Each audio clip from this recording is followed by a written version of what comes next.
Hello everybody. Gratitude to everybody for listening, and additional heaps of gratitude to everybody who donates to the Patreon account. You keep the show going with your donations. As I keep the expenses paid, the more content I can create. You can donate at www.patreon.com/leader1. Or, if you'd like to make a one-time donation, you can send one through PayPal at morganrector331@hotmail.com. Remember, there is no minimum donation, no maximum donation. If $1 a month is all you feel like you can manage, especially in these difficult times, it's still appreciated. Thank you for everything, and enjoy the show.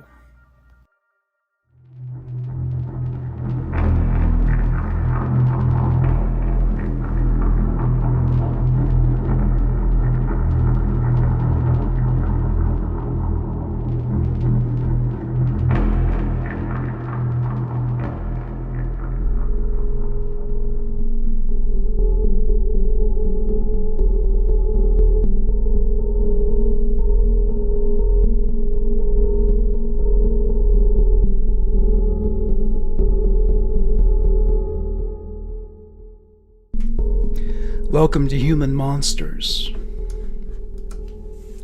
Part 1. Fred. Frederick Walter Stephen West was born on September 29, 1941, in Muchmarcle, Herefordshire, England. His parents, Daisy and Walter, had 6 more children. The family lived in abject poverty. They lived off available agricultural resources and Walter's paltry wage of £6 a week. They were remembered by outsiders as a happy family. As one neighbor put it, they thought a lot of the children. If ever they went off, they took the kiddies with them on their bicycles. In July 1946, the family moved to a house called Moorcourt Cottage, which was adjacent to Moorcourt Farm. It was a rental property. Walter was employed as a farmhand. The cottage was roomy but crude. There was no indoor plumbing, so they relieved themselves in a bucket, which was emptied every morning into a sewage pit. They shared their living space with an infestation of rats. Fred was Daisy's favorite child. He was born after her daughter Violet died, and she felt especially grateful to have him around after that harrowing experience. He could do no wrong in Daisy's eyes. His brother Doug called him Mammy's blue-eyed boy. She took everything Fred said at face value, and took his side whenever he quarreled with his siblings. The feeling was mutual, and Fred always obeyed his mother. Fred came first in her heart, ahead of Walter.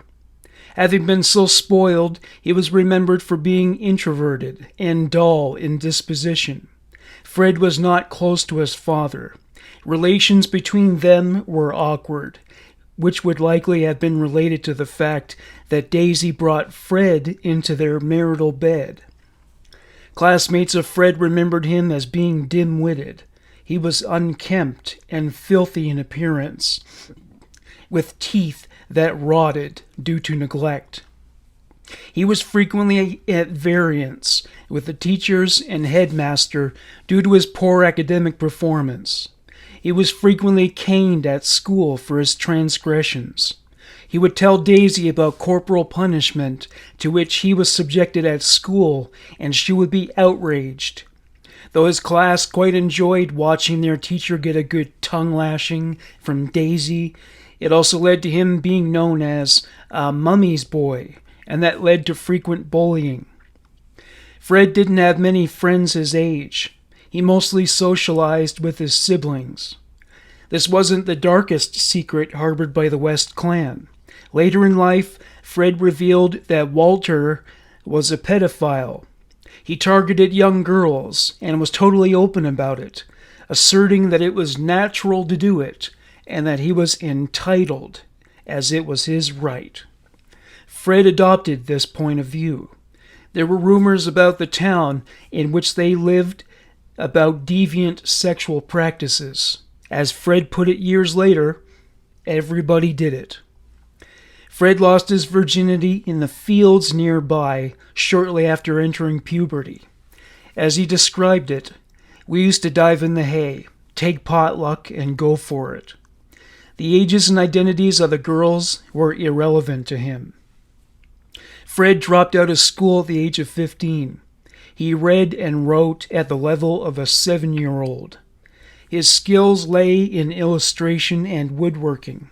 He joined his father in doing farm work. When Fred was 16 years old, he turned a new leaf. He took to regular bathing and grooming. At one point, he was so well presented, he was considered by the local girls to be one of the best-looking boys in town. He was constantly hitting on girls, but his approach left much to be desired. He was usually crude and unabashed in his carnal interest. Some of the teenagers who observed this behavior dubbed Fred a country bumpkin and a dirty gypsy. He acquired this reputation when these people saw him approach girls at a club or dance. When he spotted a girl who appealed to him, he would grab her regardless of whether there was interest on her end. He also enjoyed stealing girls from other boys. Fred would even approach these girls when they were in the company of their boyfriends, risking injury in the process. Sometimes his brother Doug would have to intervene and defend him. When he was 17, he bought a motorcycle. He got into an accident one day when he ran into a girl downtown. This left him with many injuries, including a fractured skull, which required a steel plate to be fitted in his head to keep the fragments together. His legs were injured as well, and he didn't fit in with the other teens like he used to, because his newfound disabilities made it difficult for him to dance without it looking comical to the other kids. It was about this time that Fred met Catherine Costello, known as Rena to most. She was 16 years old. Like Fred, she was a little rough around the edges. She had run afoul of the law, starting at the tender age of 11.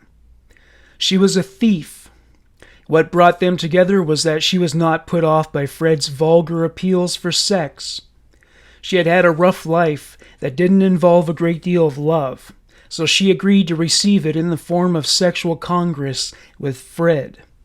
They became so irrevocably intertwined that she tattooed his name on her left arm using a sewing needle and black Indian ink. Because of her relationship with Fred and her late nights spent partying, Rena had to move out of a house where she was staying with relatives. Eventually, she found herself struggling to obtain employment and in dire financial straits. She and Fred began to have frequent arguments due to his jealousy.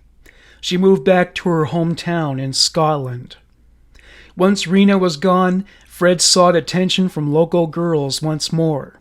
One such girl was 13 years old.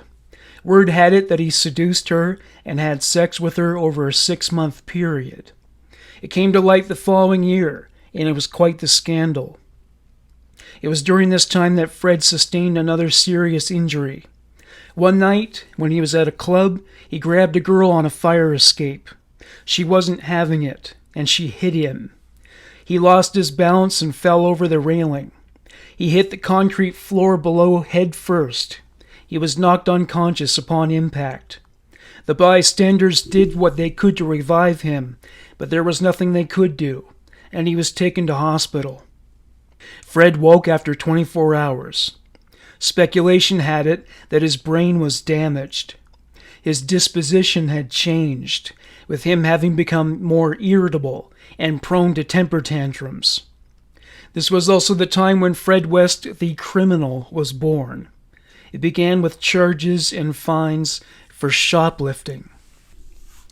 June 1961. Fred was in trouble with the law once again, but this time it was far more serious. He was informed by police that he was accused of having sex with a 13-year-old girl. A doctor examined her and discovered she was pregnant. Fred was touted as the most likely suspect. Fred was indignant with the police. For the first time in Fred's life, Daisy was disappointed with him. His family knew the girl well. She had even been entrusted in Fred's care on occasion. As Daisy's sister-in-law Edna Hill put it, she was disgusted. Fred West's infamy as a sex offender became the talk of the town as police, teachers, and social workers examined the case. Fred was interviewed regarding his attitudes towards sexuality in general. He revealed that he had been molesting young girls since his early teens. He followed up by saying he did not consider these actions to be strange or appalling. He was frustrated by having to discuss his sexual proclivities at all. In keeping with the old refrain, he said it was right that he touched little girls, and added, "Well, doesn't everyone do it?" West was charged with having unlawful carnal knowledge of a child. He was kept in a holding cell while his bail was sorted out. Daisy could not bear to have Fred living under her roof. It was decided that he would move to his Aunt Violet's house. None of the rest of his relatives would speak to him, since his actions became so well known that they besmirched his family's name. The 13-year-old girl had an abortion. Fred's trial was set for November. Resigning from the farm, Fred sought work in construction. He often stole from his employers, which occasionally resulted in criminal charges. Fred West continued to get into trouble due to his interactions with women.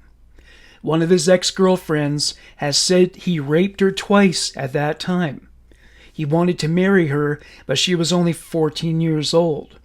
Daisy urged Fred not to have sex with her, fearing the attention he brought upon her family the last time he copulated with an adolescent.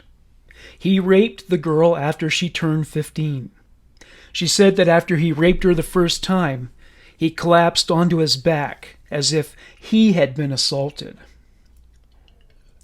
November 9th, 1961. Fred West appeared in court. His mother appeared as a defense witness, despite being disgusted by the act for which Fred was charged. Fred's brain injuries were cited as possible causes for his aggressive and aberrant sexual conduct. It was Fred's lucky day. The victim refused to provide evidence of the assaults, and the case was dismissed. He didn't have much waiting for him after leaving the courthouse. He wasn't facing a prosperous future as a convicted thief and alleged child molester. He was shunned by his family and unwelcome in the local community. The only thing to do was leave. Part 2. Rose. Rosemary Pauline Letts was born on November 29th, 1953, in Northam, Devon, England. Her parents, William and Daisy, were troubled people, and their marriage reflected this, with much in the way of domestic violence as a blight on the family's day-to-day existence. Bill was remembered for being unduly autocratic and severe in the punishments he meted out. He never played with the children and was undemonstrative in his affections. He demanded that the house be clean and tidy to the point where, if he found one speck of dust, he demanded the entire house be clean from top to bottom. Daisy and Bill began to have heated arguments, and eventually they took a turn for the violent. Bill would hit Daisy on these occasions, and it wasn't unusual to see her traipsing about the neighborhood with a black eye. Once he abused her in full sight of their neighbors by dragging her down the steps from the gate to the garden path by her hair and slapping her. Some neighbors called the police. Daisy believed that the phases of the moon were related to Bill's moods. With the advent of a full moon, she would give him a wide berth. Bill was like a Marine drill instructor around the house. The children's behavior had to be perfect, in keeping with his standards, at all times. They sat silently at the dinner table, waiting for Bill to start eating, which was their cue to dig in. They were hyper-vigilant, wary of his moods. If anything was not to his liking, he could throw tantrums that would last for days. Bill was fearsome when he was in one of his rages. When he lashed out at the children, the manifestations ranged from swats to the face to lashing them with a copper stick. One girl was thrown down the stairs. Another child's head was bashed against a brick wall. When the children begged for an end to the abuse, Daisy would voice her objections, but he would just beat her too. He would shout about how she was opposing him, and he might throw boiling water on her. Daisy didn't tell anybody about what was going on behind closed doors.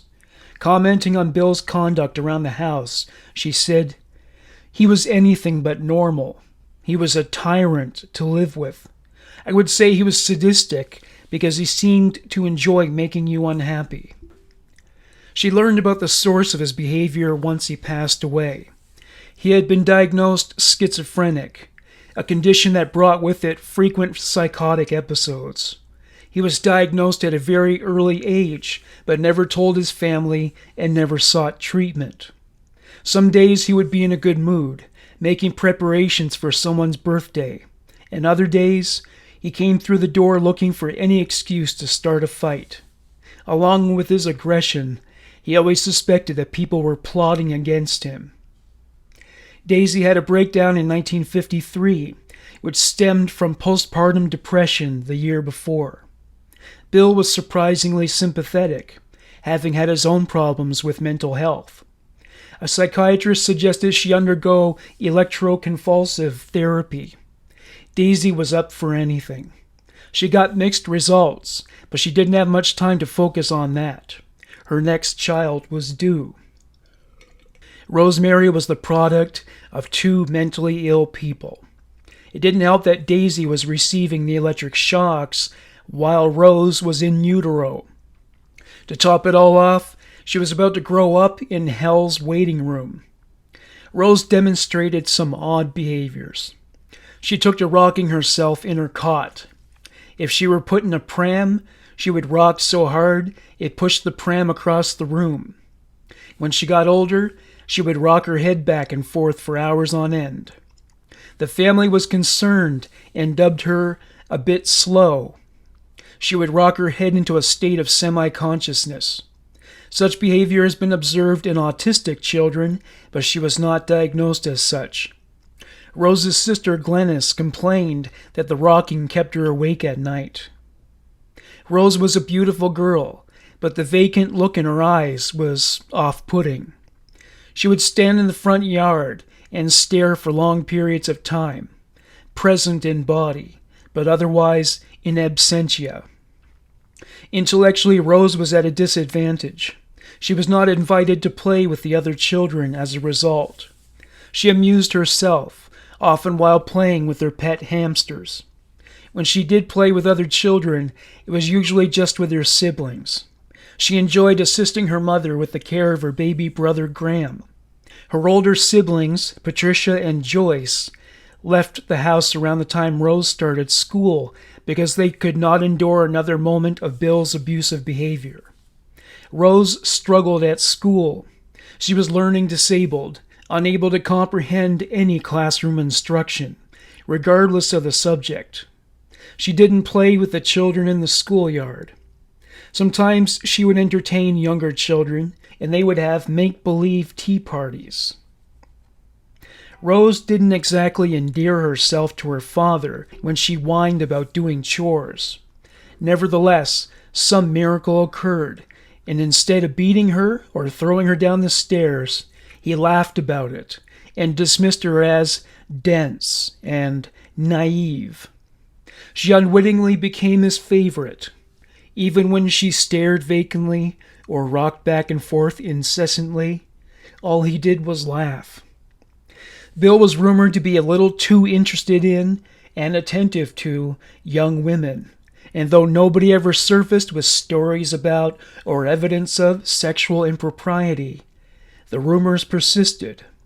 Eventually, due to this and his struggle to obtain employment, the family moved out of town to a seaport called Plymouth. Bill became employed as a laborer and a poorly compensated one. Adding to the financial instability was Daisy's precarious mental condition. She was a candidate for a second breakdown. Daisy coped by cleaning the house obsessively. They had an outside toilet, which she bleached 4 times a day. Bill was still abusing his daughters, though he developed enough self-control to conceal it from the neighbors. There was one public incident which consisted of hitting one of the older girls across her face, resulting in a cut on her eye. Rose's behaviors continued to confound and annoy her family. She would cut up her bed linens to make clothes for her dolls. She would tell lies, even when there was no element of self-preservation behind the mendacity. One of her former classmates said she was easy to corrupt. As she put it, she was sort of vulnerable. The family moved twice more, settling in the town of Cheltenham, and Bill got a job at Smith's Industries. The company built housing estates for their employees, and the Letts family moved into one of those homes. The job paid better, and with their living expenses minimized, they were in a more comfortable position financially than ever. Bill's job may have provided better compensation than his previous positions, but with the increase in pay was an increase in stress, and at the end of the day, he would take out his pent-up rage on any member of the family that provoked him, knowingly or not. His oldest son, Andrew, recalled the extremes Bill would go to persecute his children. To quote Andrew, "The family would make him uncoil violently. When he used to get angry, he went out of control. He would pick up a knife to you, an axe. He would beat us children up and not care how far he went." Bill seemed to go to great lengths to devise new ways to torture the children. He might punch Andrew in the stomach and lock him in the coal shed. He once pounded Graham's head against a wall. If the children did not observe their curfew, even if just by a minute, even with a valid excuse, he would lock them out, and they would sleep outdoors. He regularly turned off the electricity, even during the winter, rendering the preparation of their evening meal an impossibility. Most likely due to symptoms of schizophrenia, one day when Glennis brought home her boyfriend, Jim Tyler, who was to become her husband one day, Bill told her he was a dirty gypsy. Her punishment was to scour and wash every part of the house with which Jim made contact. Bill purchased a television set for the family, but he would turn it off just as the children tuned into one of their favorite programs. On other occasions, they were forced to sit in silence and boredom as he watched his favorite Western films. Every morning, Bill gave his children a list of chores to do before he returned home from work. During the coldest of winter evenings, he would surround himself with space heaters as his children shivered in the cold. It was almost as if he held a grudge against his children. He would sometimes dump the contents of the dustbins on the floor and blame it on them. Mind you, he didn't get on with adults either. When one of Daisy's sisters spent the night, she slept on a couch. Bill flew into a rage and took a door off its hinges. He told Daisy he didn't want her sister to get too comfortable. His own father wasn't treated any better. Bill denigrated him in front of the whole family. From there, he hit him on his legs and accused him of owing him money, an accusation he made with considerable vehemence. Rose started her new school, and it was not a happy experience. She was not an extrovert with a knack for social networking, so making new friends was difficult. Besides being a loner, she was a tomboy and intellectually disabled. She put on weight, leading to relentless bullying. She didn't take all this lying down, however.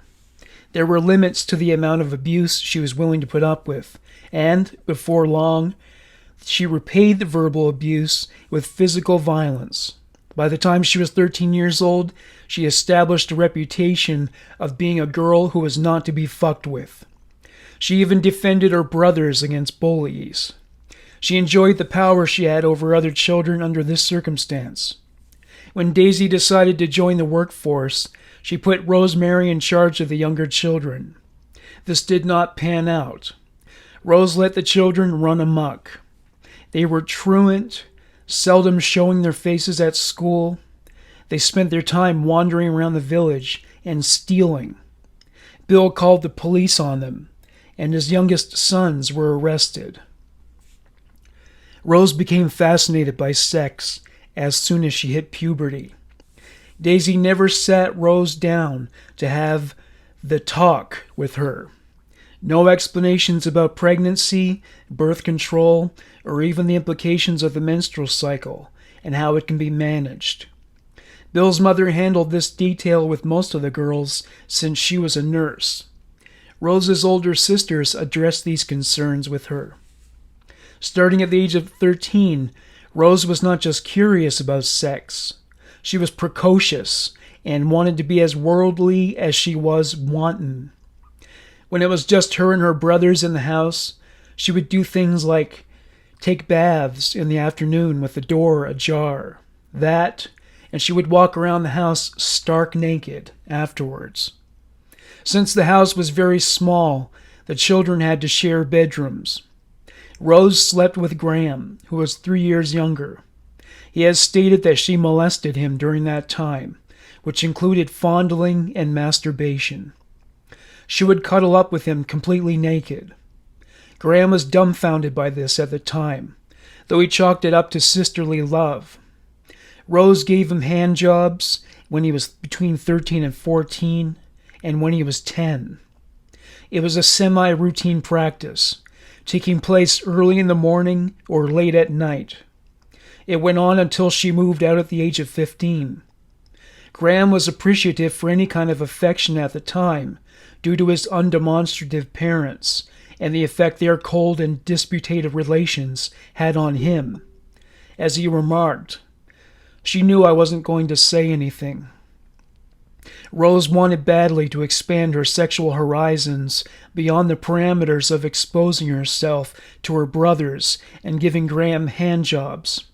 The boys at school didn't express carnal interest in her due to her chubby figure and her oddball personality.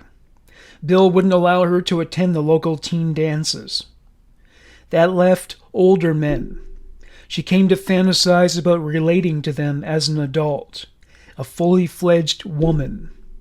Whenever her parents were not at home, she would take to the streets and flirt with men she met on the bus or outside the chip shop, where she loitered and smoked cigarettes.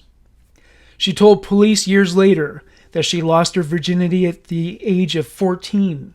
She also said she was raped a year later by a man she met at a Christmas party. He offered to drive her home, but took her to a secluded area and assaulted her there. She recalled this incident with post-traumatic stress, saying, "I felt threatened by this man. I honestly felt he was going to kill me." In 1969, Daisy had reached the limit of the abuse she was willing to tolerate from Bill, and she moved out of the house with the children in tow. They moved in with her daughter Glennis. Glennis was pregnant and soon to give birth. She and her husband owned a mobile snack bar, and they needed someone to take her place. It was decided that Rose would take over. She was about to leave school anyway, so it was just as well that she become useful in some way. Along with selling refreshments to working men, Rose had a service of her own to offer. To quote Glennis's husband Jim, "On more than 4 occasions that I can recall, I arrived there to find the shutters down, the caravan empty, and Rose emerging from a cab or a lorry. One time some workmen were laying the natural gas pipeline across the Cotswolds, and she had emerged from their car on the pretense that they had just taken her down the shops because she had run out of sausages for the hot dogs. Jim noted that she surfaced with her clothes disheveled, and when he put 2 and 2 together, realized she was using the snack bar to lure men for casual sex. As Jim put it, she was a hot-arsed little sod. One night when Jim was at home, he heard someone crying downstairs. When he investigated, he found that it was Rose. He asked her what was wrong. She told him that she wanted to date a man who she interacted with at the snack bar, but he wasn't interested. To comfort her, Jim sat down and put his arm around her. He told her she would be better off focusing her attentions on boys her age. She responded by sliding her hand along the inside of his thigh. She told him her sister was lucky to be married to him.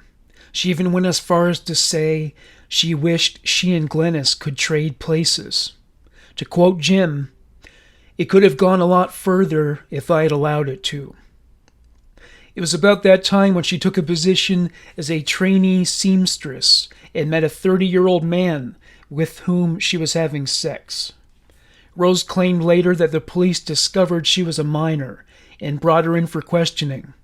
Her lover was not charged, and she stopped seeing him. In summer of that year, Daisy moved the family to a chicken farm in the village of Toddington. She was hired to work as a cleaner and lived rent-free with her children in a cottage that resided within the property. Rose decided to move back in with her father. None of the other children would have done it, but Rose had a special relationship with him. So special she enjoyed leniency from him that was foreign to her siblings. She would take his side when he went on his tirades, always agreeing with what he said, no matter how insane it was. It has been rumored that Bill was inappropriate with his daughters. Rose stood stark naked in front of him once and notified him that she was going to have many children. It was also rumored that Rose had sex with Bill, that she continued to have sex with him even after moving out and getting married. It didn't help that Bill already had a reputation for being sexually invasive with underage girls. Jim Tyler reflected on Bill's interactions with his daughters. He used to cuddle and tease and roll them around when they were 3 or 4. I didn't like the way he did it. There was always something I didn't trust. After she moved back in with Bill, she contacted Gloucester Social Services and reported that her father was being restrictive. It was unclear what this entailed exactly, but a social worker went to their house to arbitrate. Her future in-laws reported years later that she was sexually abused by her father. Part 3. Degeneration. In summer of 1962, Fred West grew closer to his family after all the controversy regarding his dalliance with a 13-year-old girl subsided. Fred lived at Moorcourt Cottage and worked as a building laborer. He was reunited with his former girlfriend Rena Costello after she returned from Scotland. She was still a career criminal and highly promiscuous. She made money from prostitution. The only thing that gave Fred pause was when she informed him she was pregnant with an Asian man's baby. Fred persuaded her to let him abort the baby himself. One of her girlfriends agreed to act as lookout throughout the procedure, since he was to perform the operation in the back of his van. The procedure was aborted when the police were called, and Fred was forced to put a stop to it. The couple decided to marry once Fred turned 21, which was an age in England when one didn't need their parents' consent to marry. It was necessary to wait until then, since he knew his mother would never approve of such a girl. They married on November 17, 1962, at the Ledbury Register Office. They lived first at Fred's family's house, but there wasn't much room, so they decided to begin their lives as newlyweds in Scotland. Their relationship had seen happier days. Their marriage was doomed from the outset because Fred's sexual appetite and approach was so off-putting. He was brief and rough. He wanted sex at the most inappropriate and inconvenient times. Rena could be bathing or prepping the evening meal, and all of a sudden Fred wanted sex. He was so aggressive and ignorant of her disinterest and discomfort that it felt more like rape. Rena would be reading a magazine when Fred might come along and demand fellatio. There was rarely foreplay, aside from Fred's selfish demands, and after a dismal and brutal few seconds of quasi-sexual battery, She would often follow up by crying, and that's saying something, considering that she was a very tough-minded woman. Fred's sexual aggression bled into the area of sadism. He would derive amusement from such callous acts as pinching her breasts or vagina as hard as he could while they had sex. He wanted to tie her hands together, but she feared the possibilities of being that vulnerable with Fred, so she refused. She may have been a street hooker, but Fred West was worse than any of her Johns. Speaking of prostitution, Fred encouraged Rena to get back into the world's oldest profession. He would brag to friends that when she went out to work the streets, he would leave another girl at home to keep him occupied. He boasted about all the money he made as a pimp. At other times, he complained that her career in sex work brought him trouble, though he was vague about what this trouble entailed. Like most men, he had a Madonna whore complex, but he didn't want both of those women embodied in one wife. The trouble may have involved being forced to accept both. Fred didn't fare much better as a husband. If Rena refused to perform some kind of sex act with him, he would slap her in the face. If his dinner was not prepared on time, or if something was wrong with their apartment, he would become enraged. Whenever he was angry with Rena, he would beat her black and blue. March 22nd, 1963. Rena gave birth to a girl that was named Charmaine Carol Mary. Fred refused to take ownership of the child as a stepfather, and he left Rena for a time. Her family was displeased that she had a biracial child, and Rena moved to Glasgow to escape from the scorn. Rena turned tricks at night to pay the rent. Meanwhile, Fred still claimed to his old friends that he was a pimp. In reality, he drove an ice cream truck. Though he wasn't pimping women, the ice cream truck enabled him to meet several attractive teenage girls. He regaled them with his adventure stories, truth or fiction, and he would do what he could to lure them into the truck so they would ride with him. He must have had some success, since he was licensed to work until 10 p.m., and he often didn't return home until the early morning hours of the following day. 1964. Rena gave birth once again, this time to Fred's baby. It was a girl, and she was named Anna Marie. Yes, Fred and Rena had gotten back together, but not much changed, with Fred's odious disposition as problematic as ever. While Fred doted on his daughter, he had nary a kind word to say to and about Charmaine. If she asked him for an ice cream from his truck, she would be answered with a slap in the face. Eventually, the family moved to a tenement building. There was a garden plot out back, though he didn't use it for that purpose. He did use the shed, but that was for having sex with other women. Indeed, Fred's disrespect of Rena extended to extramarital affairs, and he often cheated with several women simultaneously, even getting some pregnant. Knowing he wasn't about to put a stop to this behavior anytime soon, Rena began seeing other men. She had an affair with a man named John McLaughlin, while Fred was out hustling ice cream.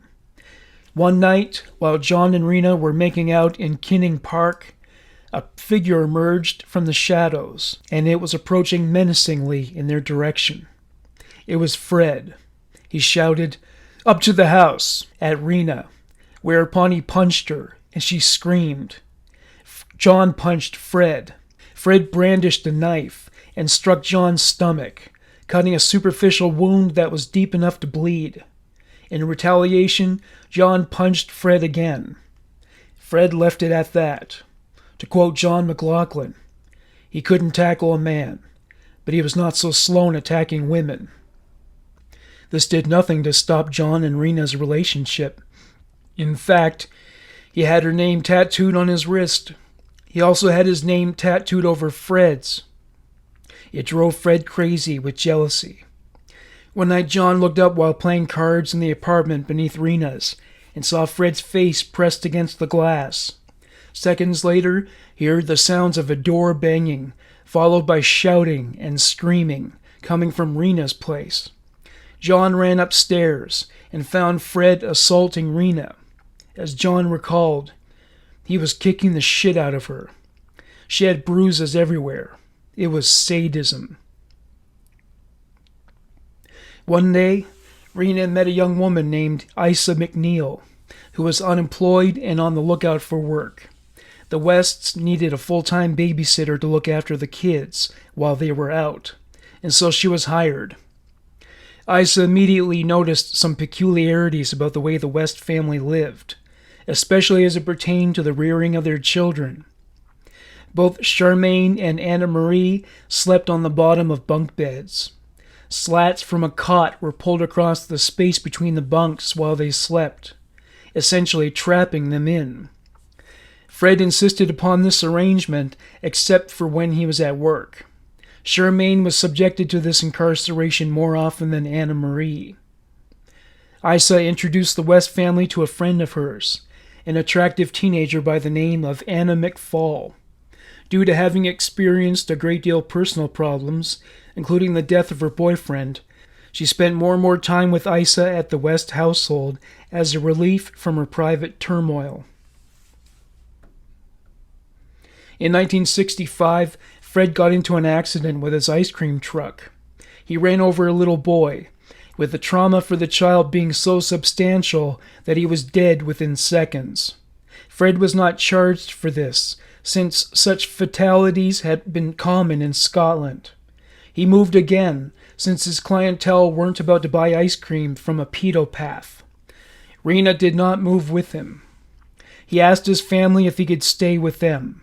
He told them they could not see his illegitimate son Stephen because he was the boy who was hit by the ice cream truck, which was not true. He would tell Anna Marie that the reason he was thrown out of Glasgow was because of Rena's prostitution. He couldn't stay with his family because the cottage was already too crowded. Eventually he and Rena reunited, and they went with the two girls to live at the Willows caravan site in the village of Sandhurst, a rural community. Rena worked at a cafe, while Fred drove a lorry for an abattoir, which consisted of collecting the carcasses of dead animals and their waste products at local farms. Their caravan was cramped, and they were bored and unemployed in Sandhurst. Fred and Rena's relationship was as strained as ever. He forbade her from venturing away from the site. If Fred's dinner was not ready when he got home, he would slap Rena around. Sometimes Isa tried to intervene, but he would threaten to kill her if she didn't mind her business. Eventually they had had enough of Fred's bullshit, along with the stench of dead animal carcasses and their offal, and they planned to escape with John McLaughlin as their escort, who came with a friend. Fred arrived before they could leave him. Isa and John McLaughlin later speculated that Anna tipped Fred off, since they had become friendly in the weeks leading up to the confrontation. Sure enough, after Fred confronted Rena and screamed and slapped her around, everyone left except Anna McFall, who opted to stay and work as Fred's nanny. Fred would not let Rena take Charmaine. Even after John McLaughlin punched him in the stomach, he held on to her. He said to Rena, "I'll kill you if you ever show your face again." Rena left with both of her children remaining behind. She was distraught, saying to her friends, but something might happen to them. Anna McFall became Fred West's new lover. She struggled to look after the children as required, since she was only 16 years old. When it became too much for her, Fred placed both of the girls in the care of Gloucester Social Services. The girls were in and out of foster homes over the following 5 years. If Fred wasn't up to the task of providing suitable care for them, that was the fate that befell them. Eventually, Rena came back for her children, and Fred didn't object. He and Anna hadn't done well as parents. Rena was jealous about his relationship with Anna. Rena was so angry at Anna, she stole some of her possessions.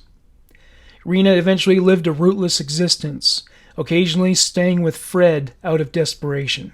He found it difficult juggling the two relationships, an unexpected development after years of philandering.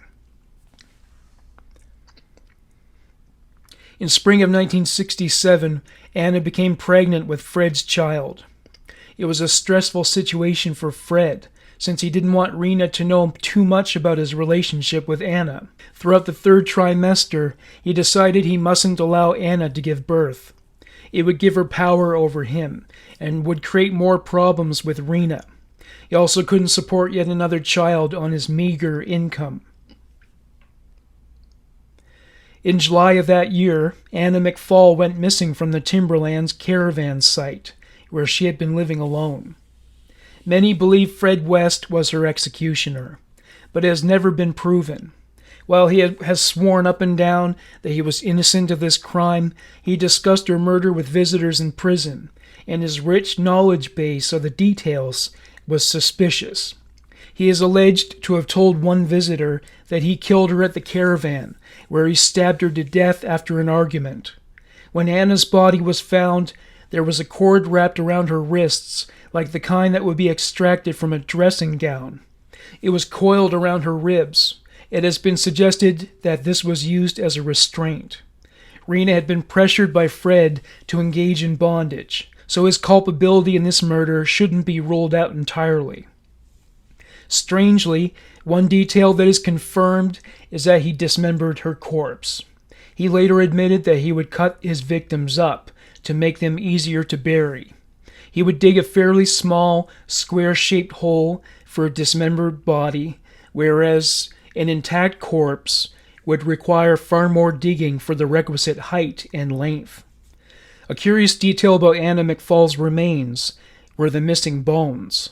Most of the phalanges of her hands and feet were gone. Her ankle and wrist bones had also been extracted and disposed of at another location. The skeleton of her unborn fetal child was placed next to her body. Fred was an amateur abortionist, after all.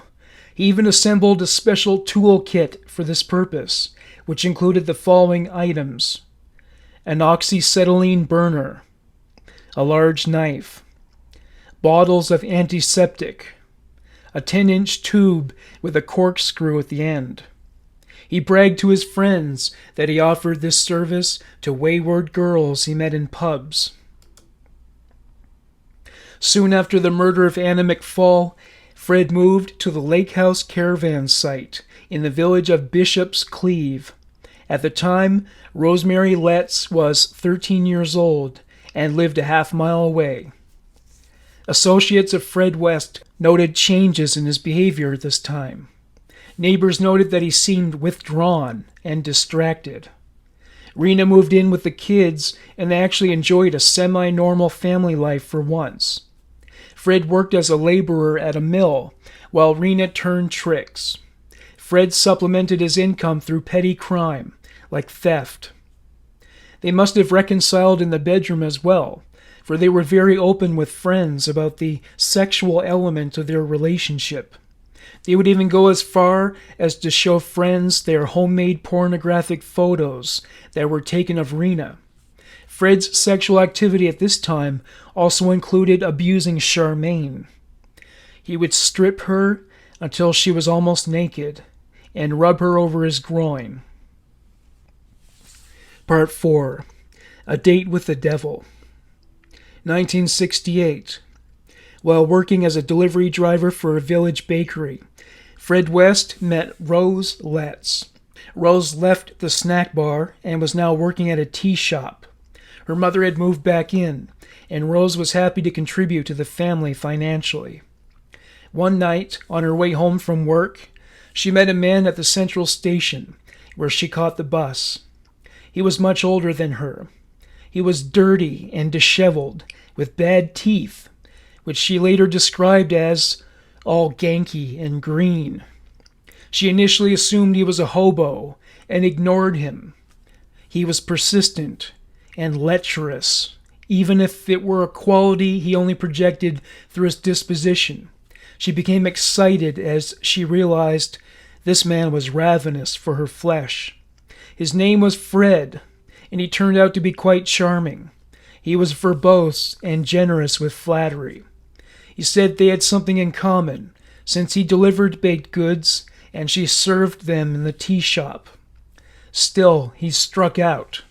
Undaunted, he asked her out 3 times and got on the bus with her. He chatted her up as they commuted. She did not take him up on his invitations that day. One day, Fred went to Rose's workplace and asked her to meet him at a pub later that day near her home. When she arrived at the agreed-upon location, he gave her expensive presents, which were likely stolen, those being a lace dress and a fur coat. Pretty extravagant for a first date. Her first instinct was to give them back, but he insisted upon her keeping them. Still, Rose enjoyed the attention and flattery he was heaping upon her. She hadn't received much respect growing up, so it was what the doctor ordered. Fred was excited when he broached the topic of sex and discovered that not only did she respond to such talk coquettishly, but she welcomed his tawdry and profane language. He told her that his wife left him with 2 small children to care for, and that he was struggling to manage them as a single father. Rose became even more interested in him after hearing about this, for she was fascinated by young children. She was eager to meet Charmaine and Anne-Marie, and this was what brought her to his caravan for her first visit. Used to the antiseptic environment of her childhood home, she was shocked by the squalid shithole Fred lived in. The stench of tobacco, perspiration, and filth-encrusted dishes punched her straight in the nose. The place was also cluttered with dirty laundry, toys, tools, dust mites, and dried mud. Throughout the following weeks, Rose visited frequently, and she brought a whole new life force to the caravan, as a playmate for the girls in the living room and a plaything for Fred in the bedroom. Fred was a poor parent, sometimes beating Charmaine unprovoked, and his neglect was obvious to any visitor in their home. If he grew tired of taking care of them, he would take them to social services. Soon, Rose wasn't working nearly as much and spent most of her time with Fred. She even took him home to meet her parents. Curious about him, they were keen to know about his background and life. He told a number of far-fetched lies, and it wasn't difficult for them to ascertain that he was full of shit. They didn't like him at all. Rose protested that she was working as a nanny of sorts for Fred, but her parents didn't buy it. Whether they approved of it or not, Fred and Rose had become a couple. Fred's sexual proclivities had shifted into kinkier territory. He loved rough and sadistic sex, and amassed a collection of BDSM-themed pornography. Finding a woman who was willing to subject herself to similar punishments proved to be a challenging pursuit. He also wanted to be beaten when the whim caught him. Rena flat-out refused to indulge him in this arena, but Rose had a prodigious sexual appetite, and she was so starved for attention she would do nearly anything for Fred in the bedroom. As previously stated, she was vulnerable, and for such a woman being so easily influenced, Fred likely didn't have to twist her arm to elicit her participation in his deviant sexual activities. Fred progressed from the position of boyfriend to pimp. Rose was turning tricks in the caravan for him. He didn't object to all the money it was bringing in, and he was also excited by it sexually. Bill heard rumors about this practice, and he contacted social services to notify them that his 15-year-old daughter was spending way too much time with a man who was 12 years her senior. This was after he tried to lecture her out of it, which accomplished nothing, since she was so dense. In summer of 1969, she was placed in a home for troubled teenagers. She was only allowed out to visit her parents or go to work. She was not allowed to see Fred under any circumstances. She hated it there, describing the 3 months she spent in the institution as being like prison. She was not visited by her parents, and she could not call them, as they did not have a telephone. She felt alone in the world, with only Fred awaiting her absence. One weekend, when she was allowed out to visit her parents, she made a beeline for Fred's caravan.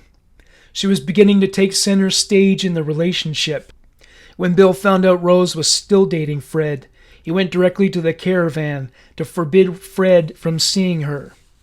Bill shouted and waved his finger at Fred, who listened dispassionately. He didn't even react when Bill threatened to cut his dick off. November 28th.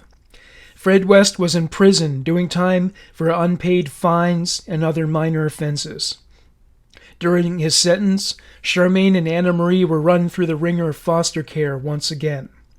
The following day, Rose turned 16. She marked the occasion by leaving the Cheltenham home. Her father lectured her about the situation with Fred, warning her that if she ever saw him again, he would disown her. He told her she had the option of staying with the family if she got a job.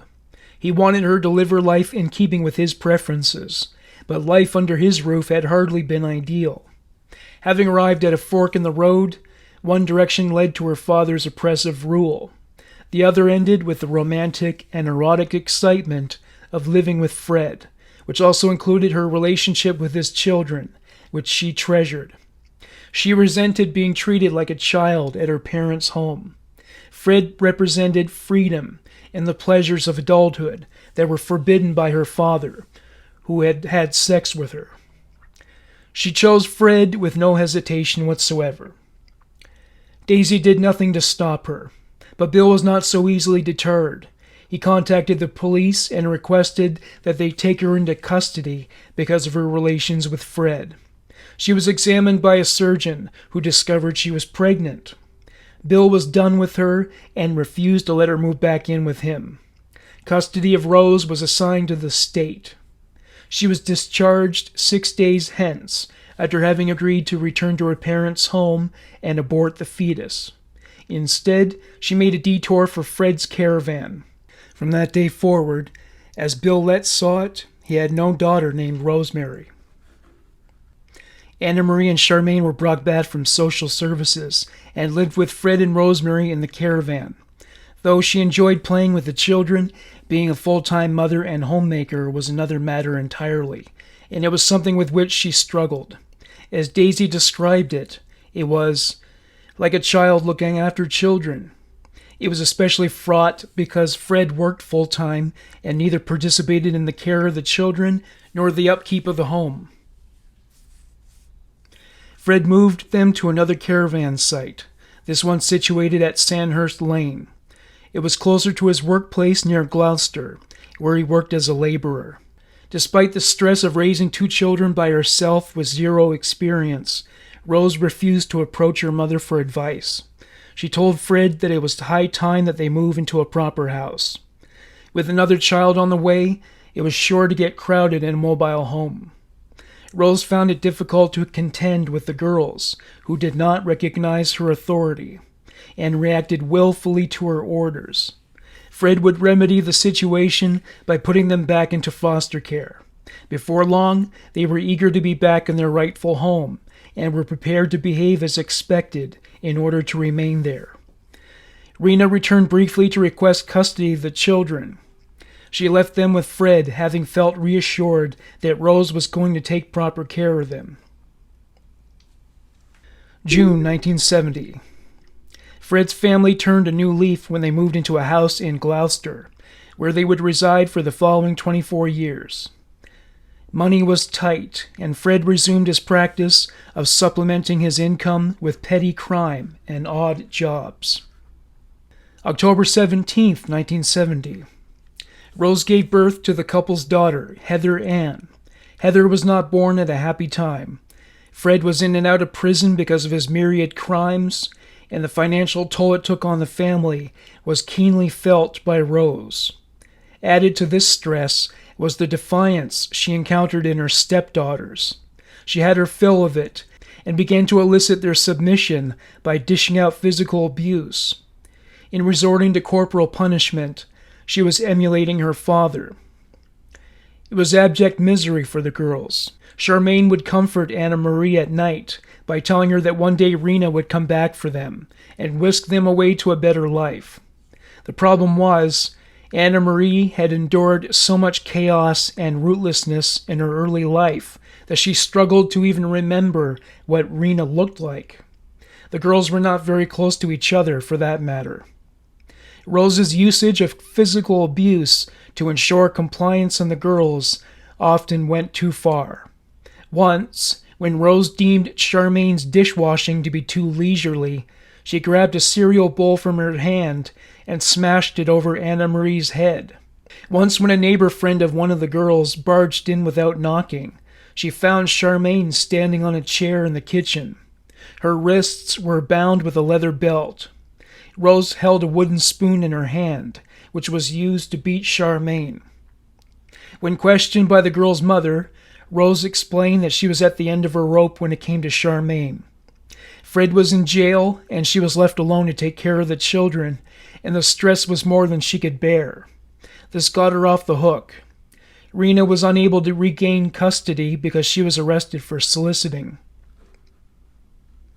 March 28, 1961.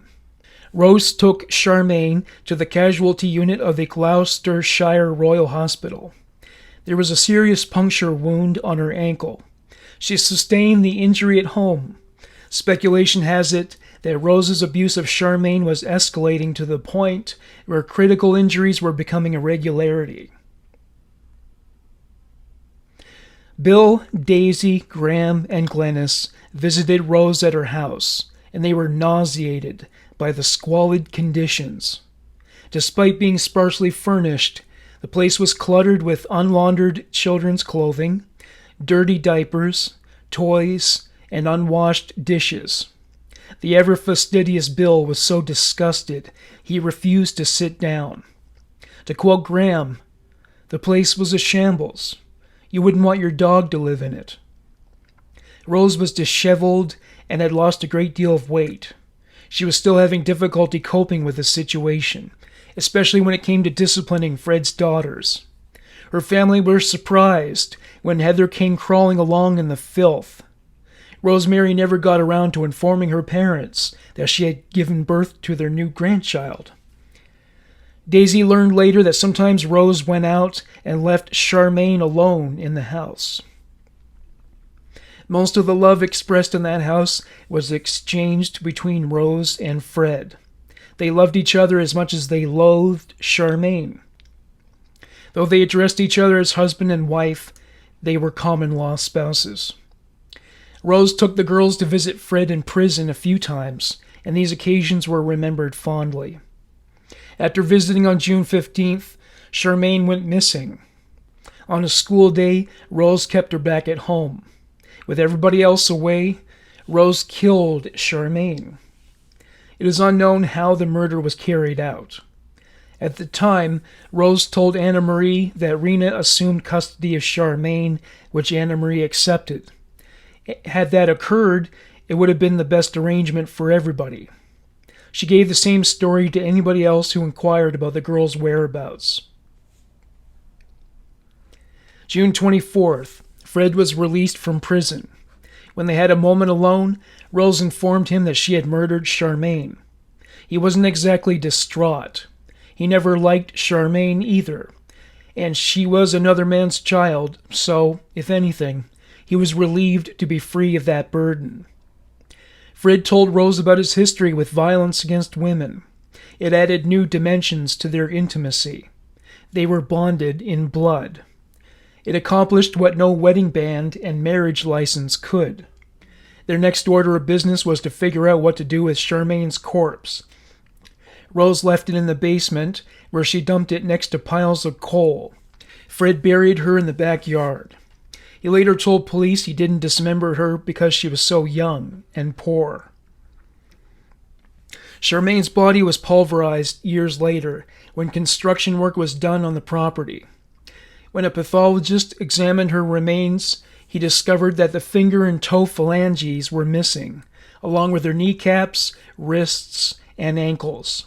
When people continued to press Rose for answers about Charmaine's disappearance, the stress became more than she could handle, and she separated from Fred for a time.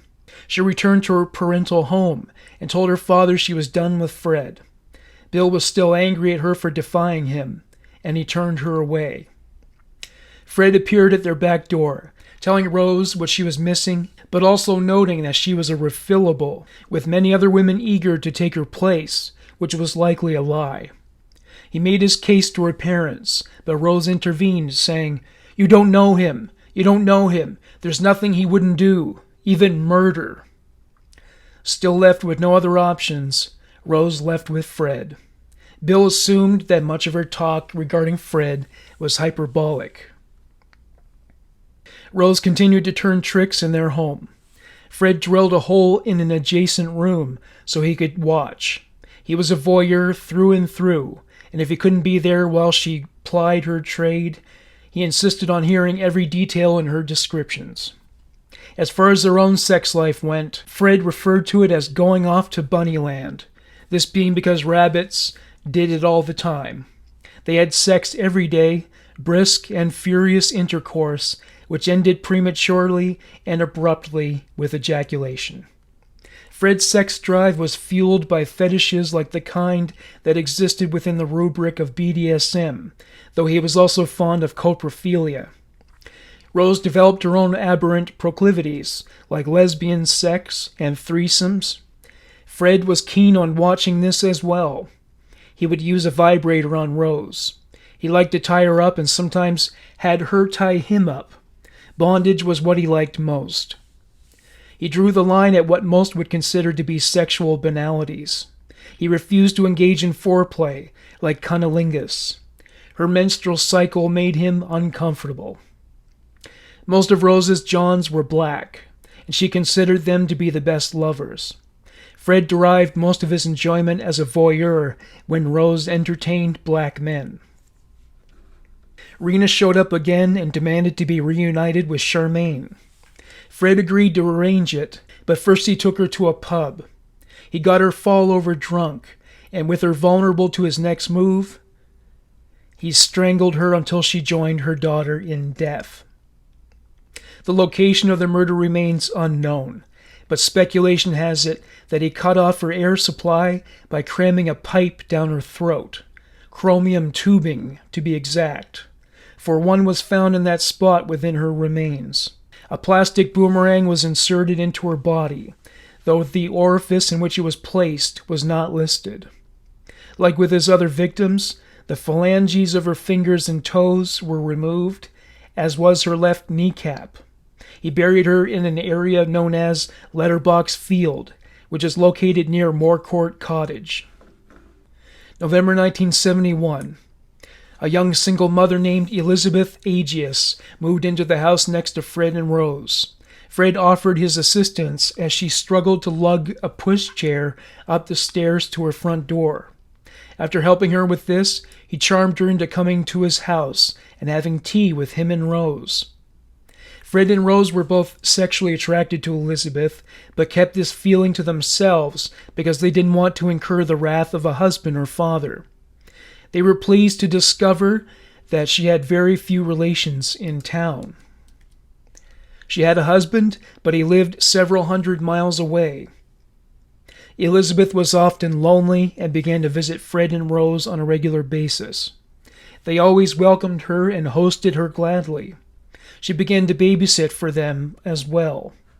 Fred would notify her as he went out at night, as he did with Rose, that he was going to, quote, see what I can find to bring home.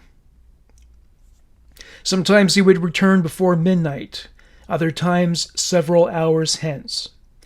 She would ask them, "Did you go anywhere nice?" Fred was candid, telling her they were driving around looking for young girls. He told her they felt more comfortable getting into the car with Rose there. To quote Elizabeth, if he could get a young girl between 15 and 17, hopefully she would be a virgin, and he could get more money for a virgin. The girls had the opportunity to come and live with Fred and Rose, and be on the game if they wanted to. She mentioned that they preferred runaways. Sometimes they would drive a 6-hour round trip to London. They picked up girls at the Bristol bus station, since they were planning on going to London for a better life, and were usually in need of some kind of lifeline. Elizabeth assumed it was all a joke, since Fred was always a kidder. Months later, Elizabeth found out the situation was much more serious than she had originally thought. One day she was with Rose in the kitchen when Rose propositioned her point blank. She told Elizabeth that Fred was in love with her and wanted her to have sex with him. She went further and explained that Fred wanted them to have a threesome. Rose divulged many personal details about their sex life. She told her she was a prostitute and bragged about the hordes of men she entertained at their home. She even showed her the condoms and pills that prevented venereal diseases. Elizabeth's husband was Maltese, and when he returned from Malta, he visited Fred and Rose with Elizabeth. When he put his arm around his wife, Fred jumped up and darted to the kitchen, where he flew into a rage. Elizabeth went in and asked him what was wrong. He told her he was angry because he hadn't succeeded in seducing her and didn't want another man to have her, and that included her husband. As she struggled to avoid looking at his teeth, he pointed at the floor, mercifully directing attention away from his ugly face, and said, "Your husband should be 6 feet under fucking there." He told her that if he couldn't have her, no other man should. Elizabeth told him he was nuts. Fred pulled out a pair of handcuffs and placed them on her wrists. He locked them into place. He said, "Now I fucking got you." Rose came into the room and prevented a fight between Mr. Agius and Fred by pulling the handcuffs off. Elizabeth didn't visit for several days. When she came around again, Fred had cooled off, but he wouldn't let up with his insistence that she give herself over to him sexually. To quote Elizabeth, Fred said he would like to tie me to the bed, or I could tie him to the bed, burn him or whip him, anything I wished. Rose encouraged her to engage him in these acts. As Elizabeth put it, they were really close. They were the type of people who didn't hide anything from one another.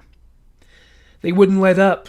Every visit, Fred and Rose tried to pressure Elizabeth into bed, and though she enjoyed their friendship overall, it became tiresome, to say the least. One time when Elizabeth visited, she was given a cup of tea, as always. This time was different, however. Soon after drinking the tea, she became drowsy and fell asleep. When she woke, she was in bed with Fred and Rose, who were naked. They informed Elizabeth that Fred defiled her while she was unconscious. She had been seduced Cosby style. She tried not to look at his crypt keeper's teeth as this reality sank in. They helped her dress and took her and her baby son home. Elizabeth learned other dark secrets about the West clan, like their poor parenting.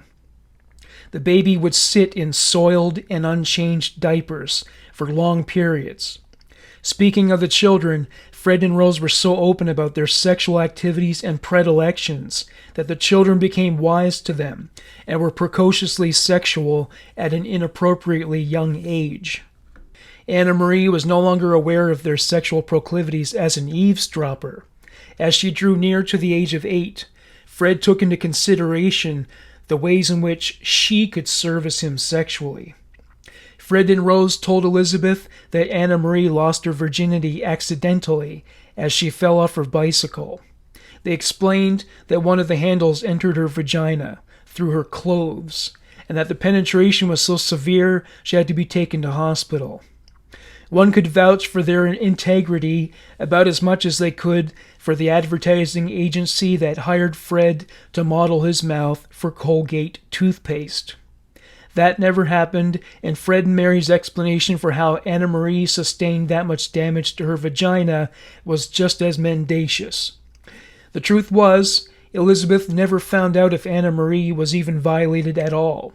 They were always telling her sexual things that involved some member of their household. Whether or not they were testing Elizabeth to see if she were a pedophile has never been clarified. January 29th, 1972. Rose had been pestering Fred to marry her for some time, and on this date, Rose, Fred, and his neglected fence teeth were wedded. His marriage to Rena had never been dissolved, so he was now a bigamist. At one point, they spent some time at a pub, where they had a few drinks accompanied by a girl with whom they had been having threesomes. Fred and Rose moved into a new home, which was much more spacious than the last. A conveniently located dentist was not a priority for Fred when they chose the house. It had a finished basement divided into several rooms. He was considering it as a facility for Rose to entertain her clients.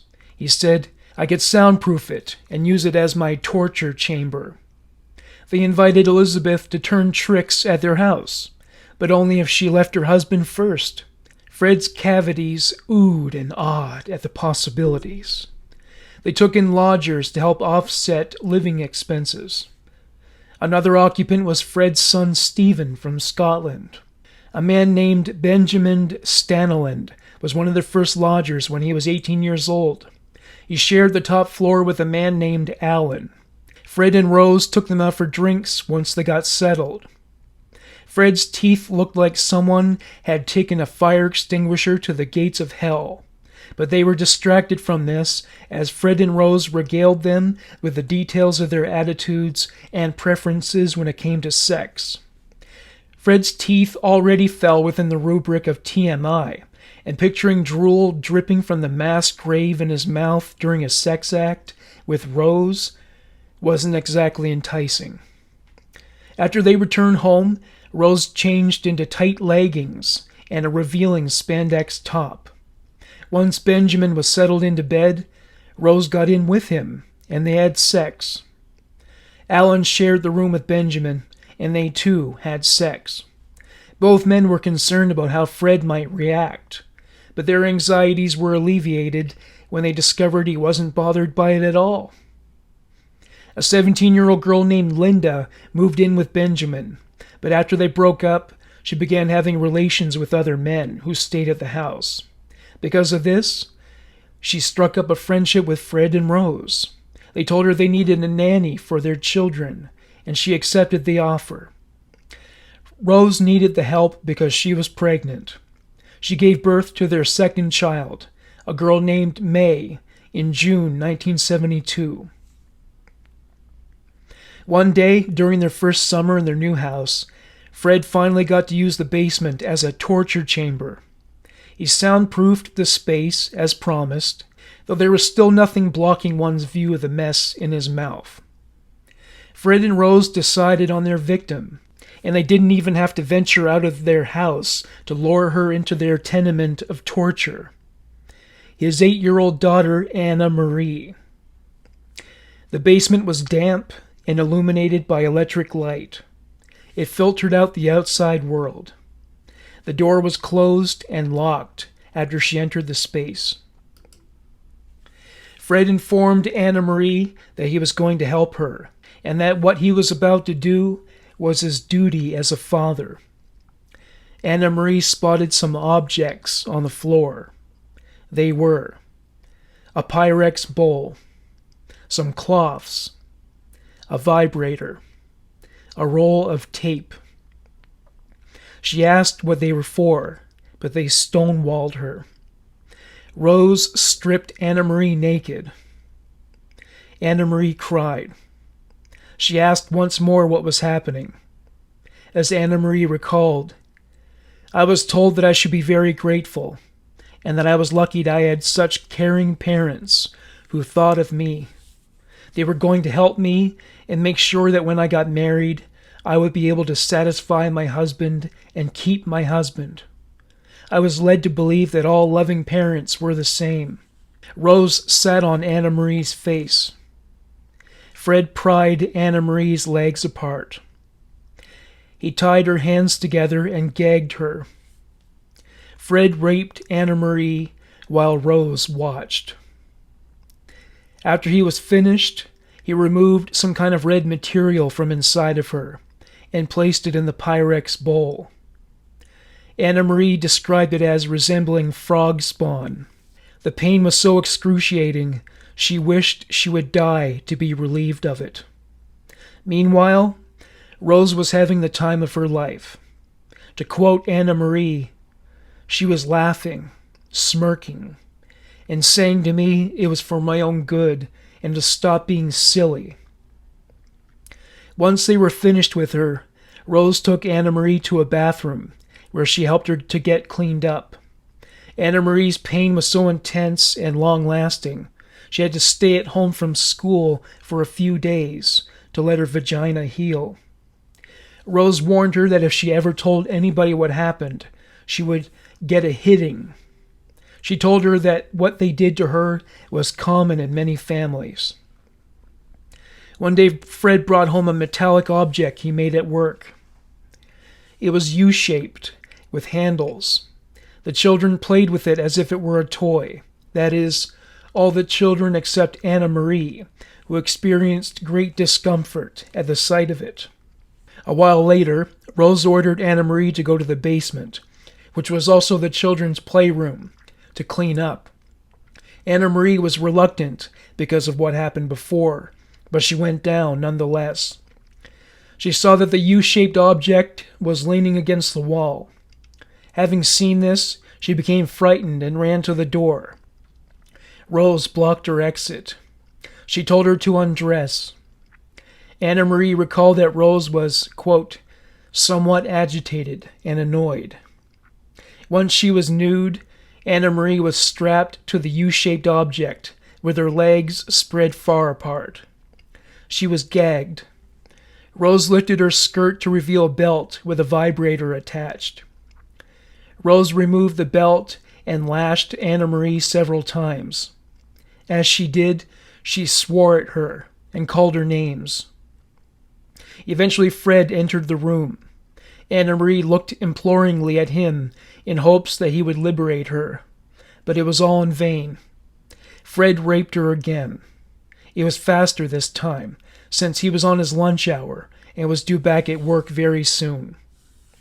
After Fred left the house, Rose violated Anna Marie with the vibrator. Having finished with this, she left her alone, still tied to the U-shaped object. By the time Rose came back to release Anna Marie and make her take a bath, Anna Marie's body was marred with cuts and bruises. Rose poured a substantial amount of salt into the water so that Anna Marie's wounds would sting.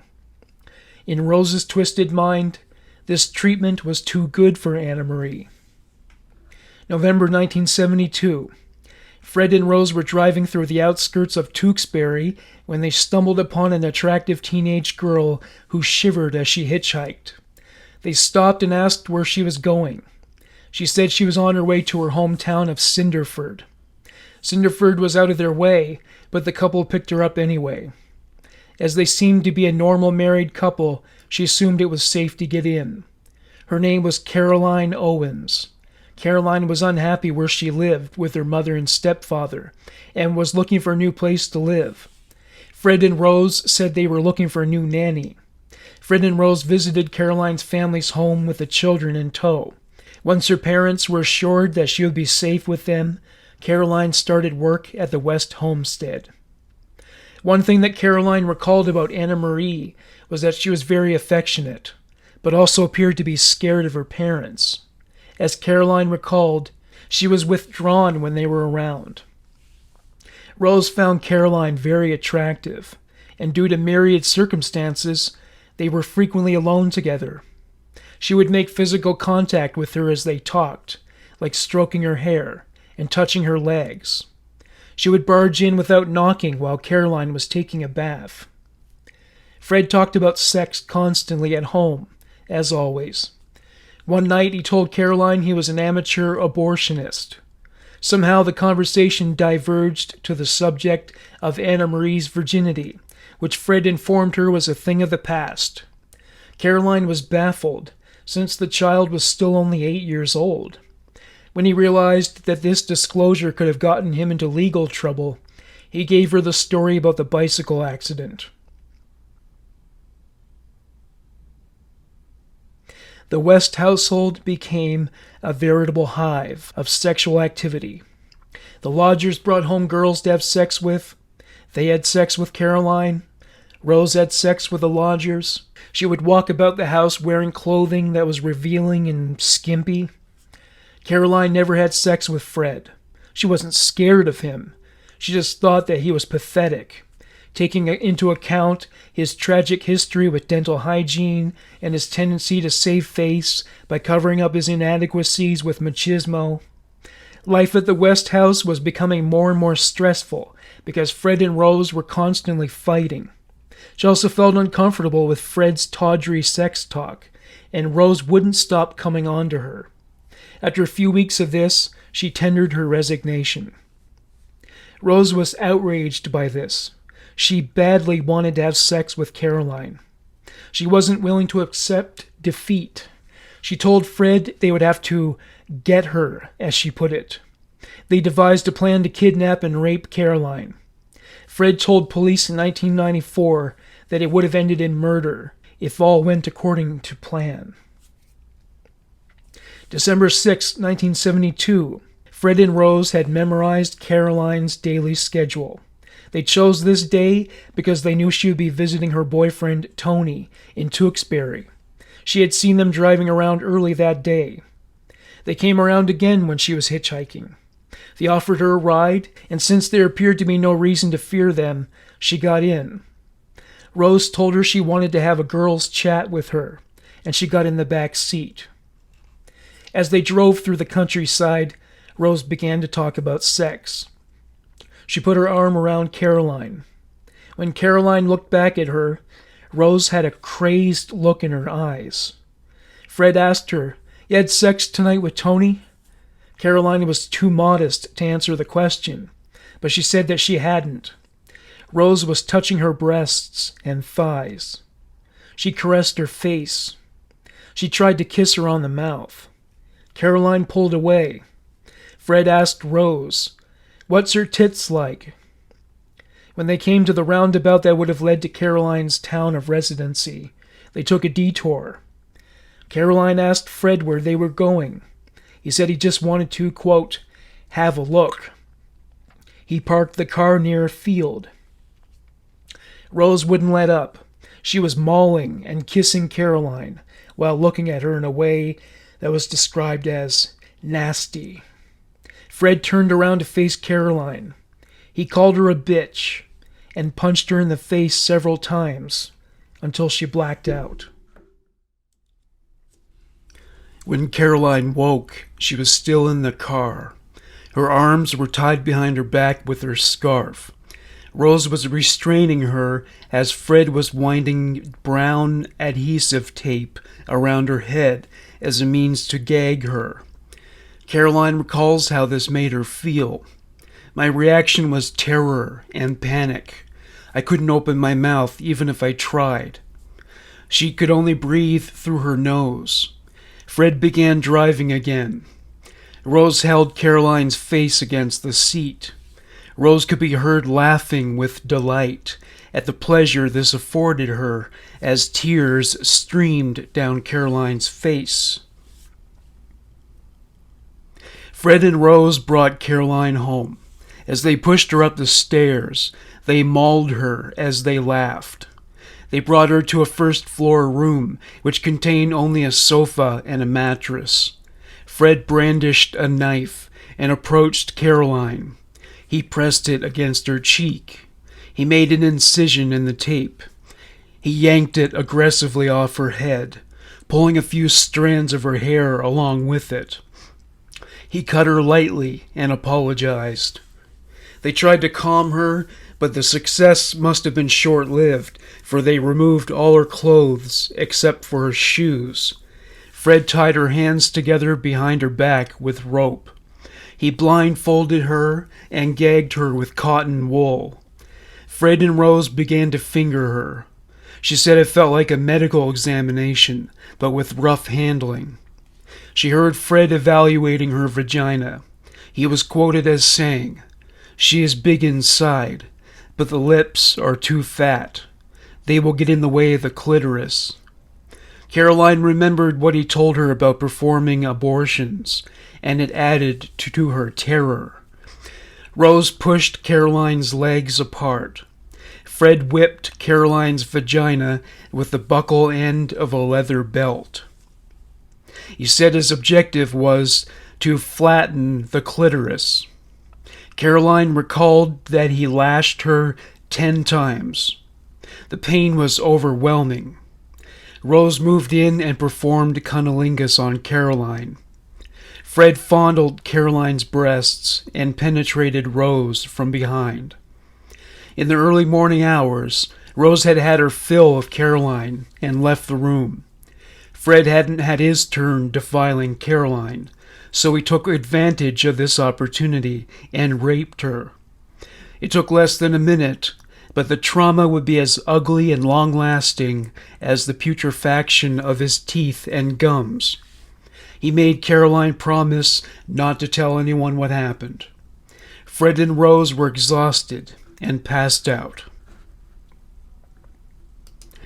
Caroline tried to escape through a window, but was unsuccessful without the use of her hands. In the morning, Fred had a visitor in the house briefly.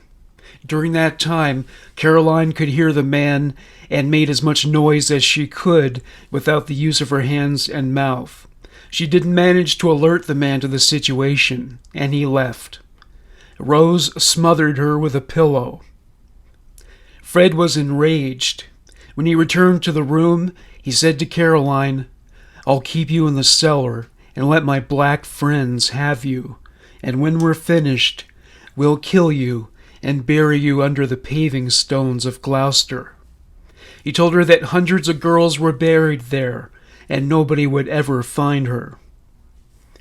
In the morning, Fred apologized to Caroline and claimed it was all Rose's idea. He even cried. He asked Caroline if she could forgive them and return to her position as nanny.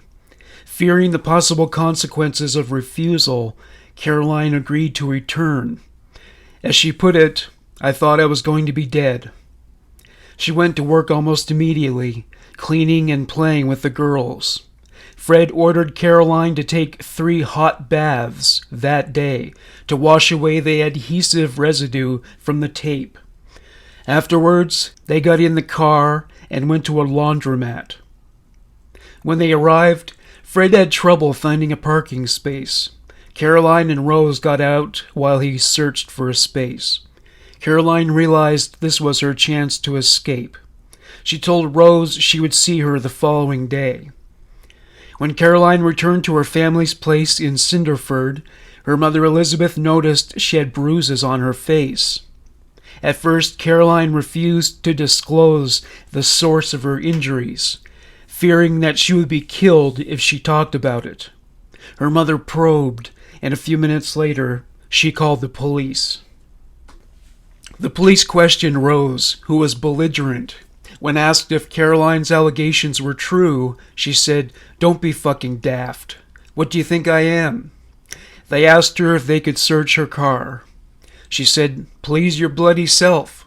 She shouldn't have been so sure of herself. A button from Caroline's coat was found. Additionally, they found the roll of brown adhesive tape in the house. They also found the couple's collection of pornographic photographs. Fred and Rose were taken into custody. Rose refused to talk, explaining it was, quote, "because I told my husband I would say nothing." She did admit to performing sex acts on Caroline. Fred admitted to assaulting Caroline. Rose revealed during questioning that she was due to receive psychiatric help for her same-sex attractions. Speculation has it that this was a lie.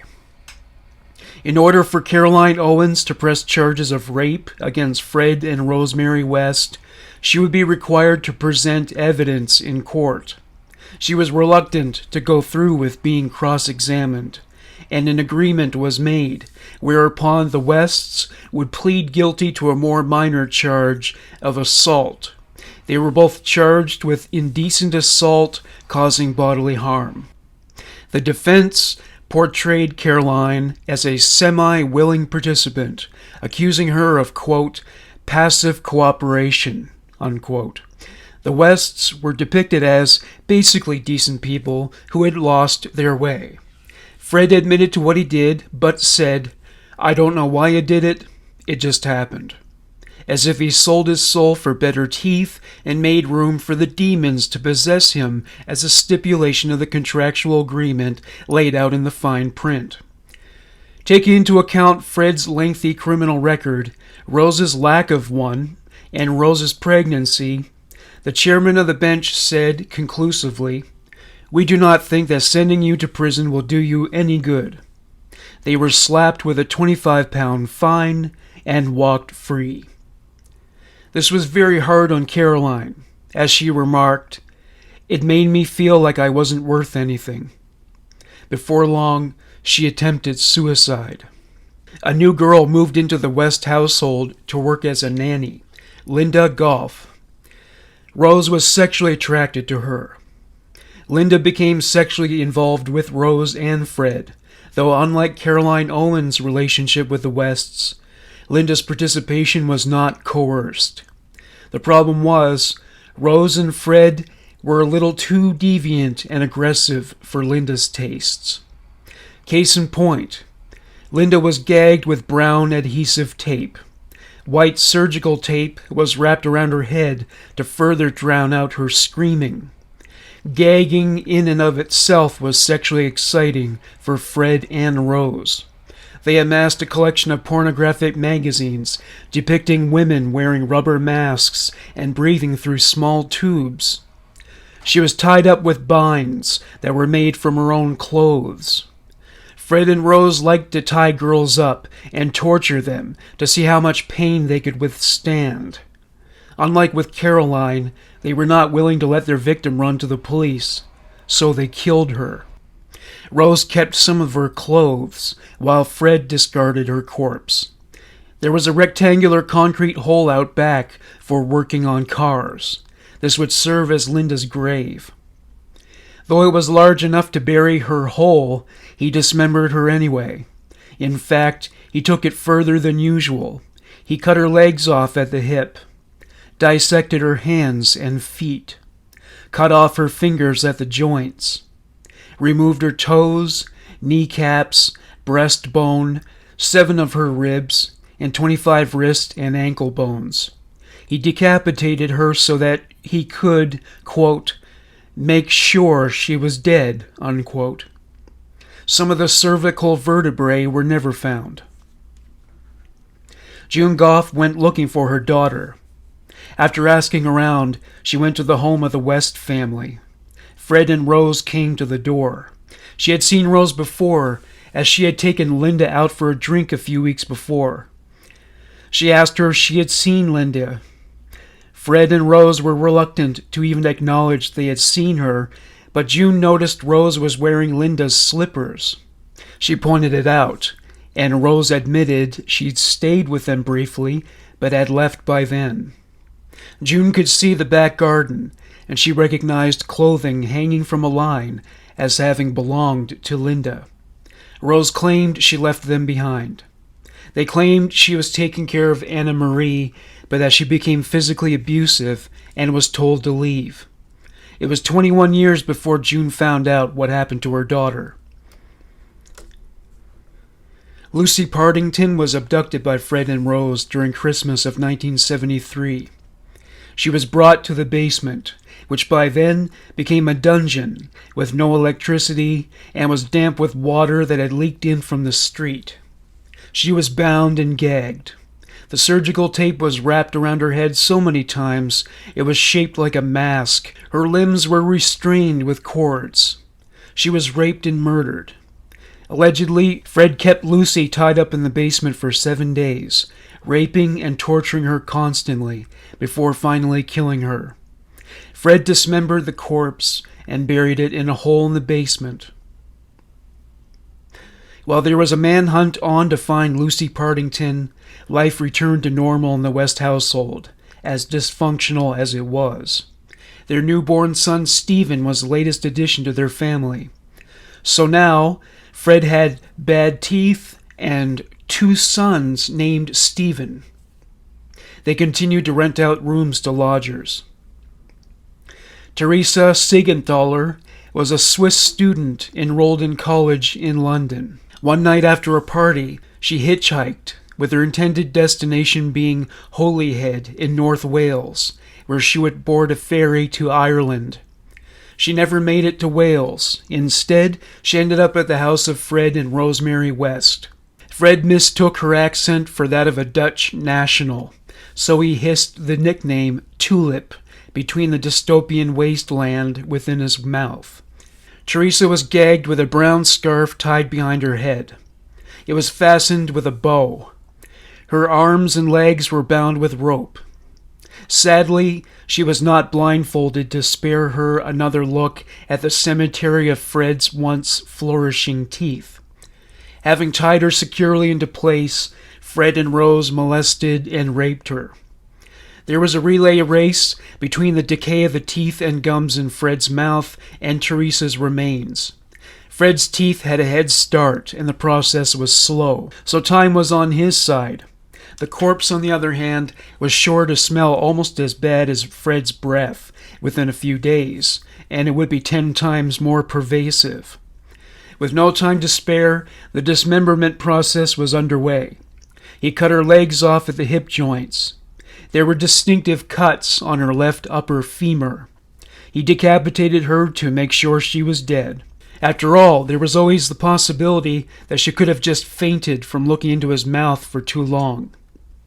He removed the collarbone, wrist bones, ankle bones, finger, and toe phalanges. He buried her in a hole in the basement and placed a fake chimney breast over top. November 14th, 1974. 15-year-old Shirley Lloyd never showed up to a rendezvous she arranged with a boy she was seeing. It is unclear how she became ensnared in the web of Fred and Rose West, but the roles they played in her demise is unmistakable. They subjected her to bondage, like they had with most of the others, but now they were taking this practice to new extremes. They wrapped packing tape around her head with 11 or 12 revolutions until her face was masked just beneath her eyes, with another length of tape under her chin. A transparent plastic tube was inserted through the mask of tape. It was pushed 3 inches up one of her nostrils.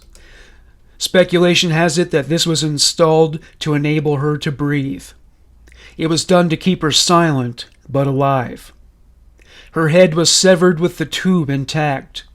As with many other victims, her body was dismantled. The hand and foot bones, the vertebrae, it was all disassembled to make her easier to bury. The ad hoc mausoleum in their basement became known to police as the Marilyn Monroe area because of a poster on the wall displaying a photo of the actress. Police launched an exhaustive investigation to find Shirley, or what remained of her, but the case went cold. None of the West's lodgers were ever privy to this activity.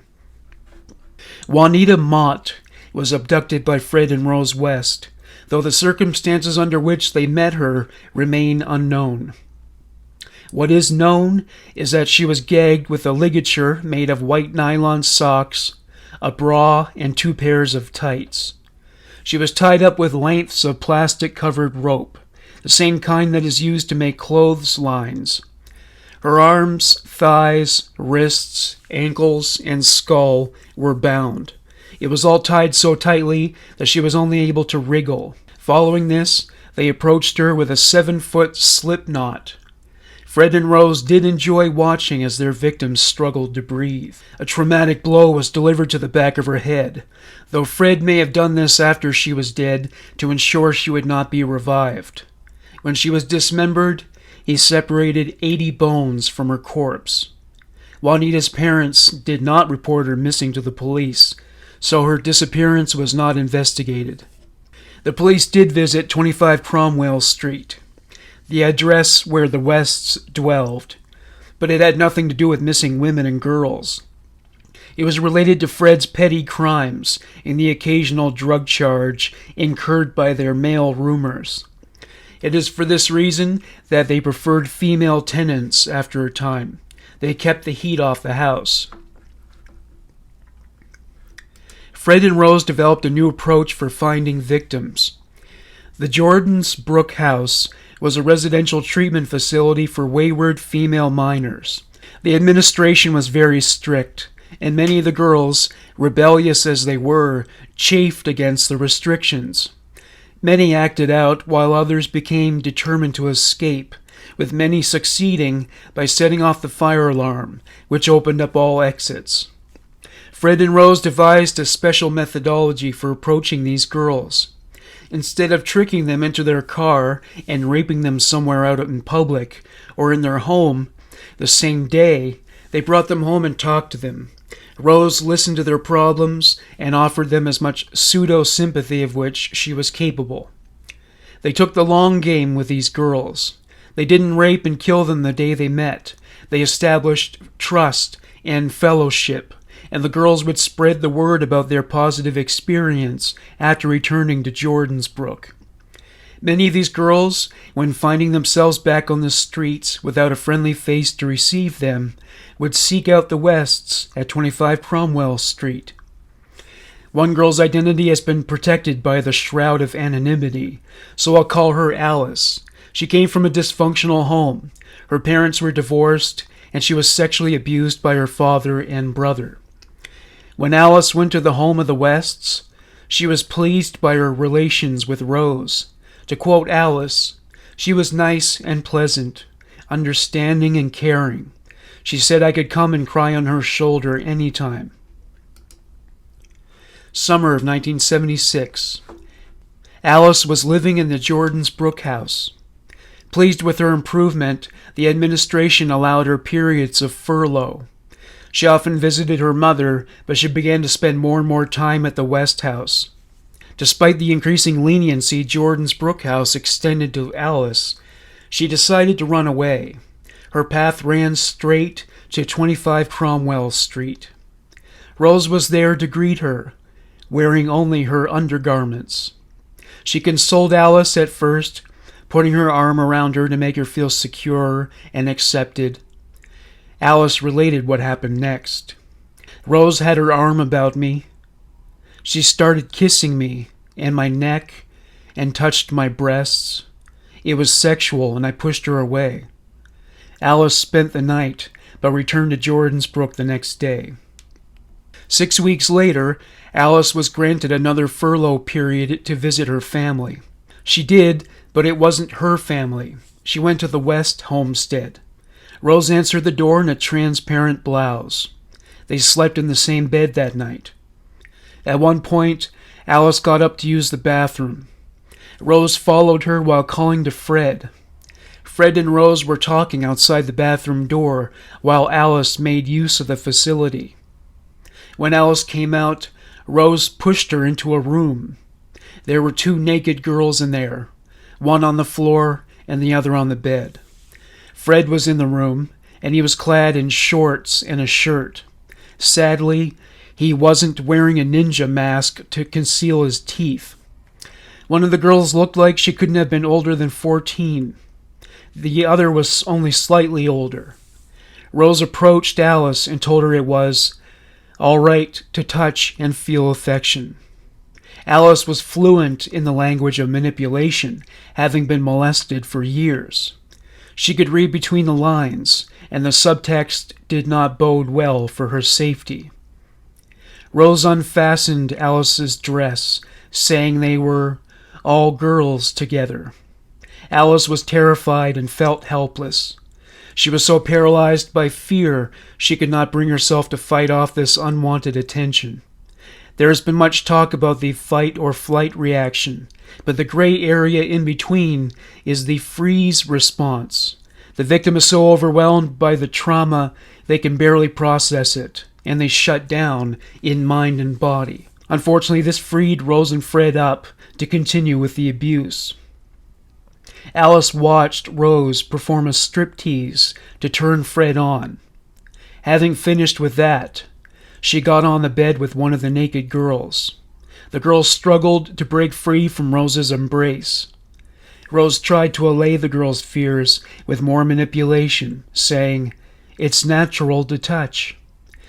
This didn't suffice, so Fred wrapped masking tape around the girl's wrists. He left her fingers free. Rose rotated the girl onto her stomach. Fred taped her ankles at such long distance from each other that the position caused the girl discomfort. Alice caught an eyeful of the surrounding environment. There was a cat-o'-nine-tails whip, which was made by Fred, hanging from the wall. There were photos posted to the wall of people engaging in bestiality. Fred was fascinated by the erotic possibilities of women having sex with animals. He very much wanted to watch Rose get mounted by a bull.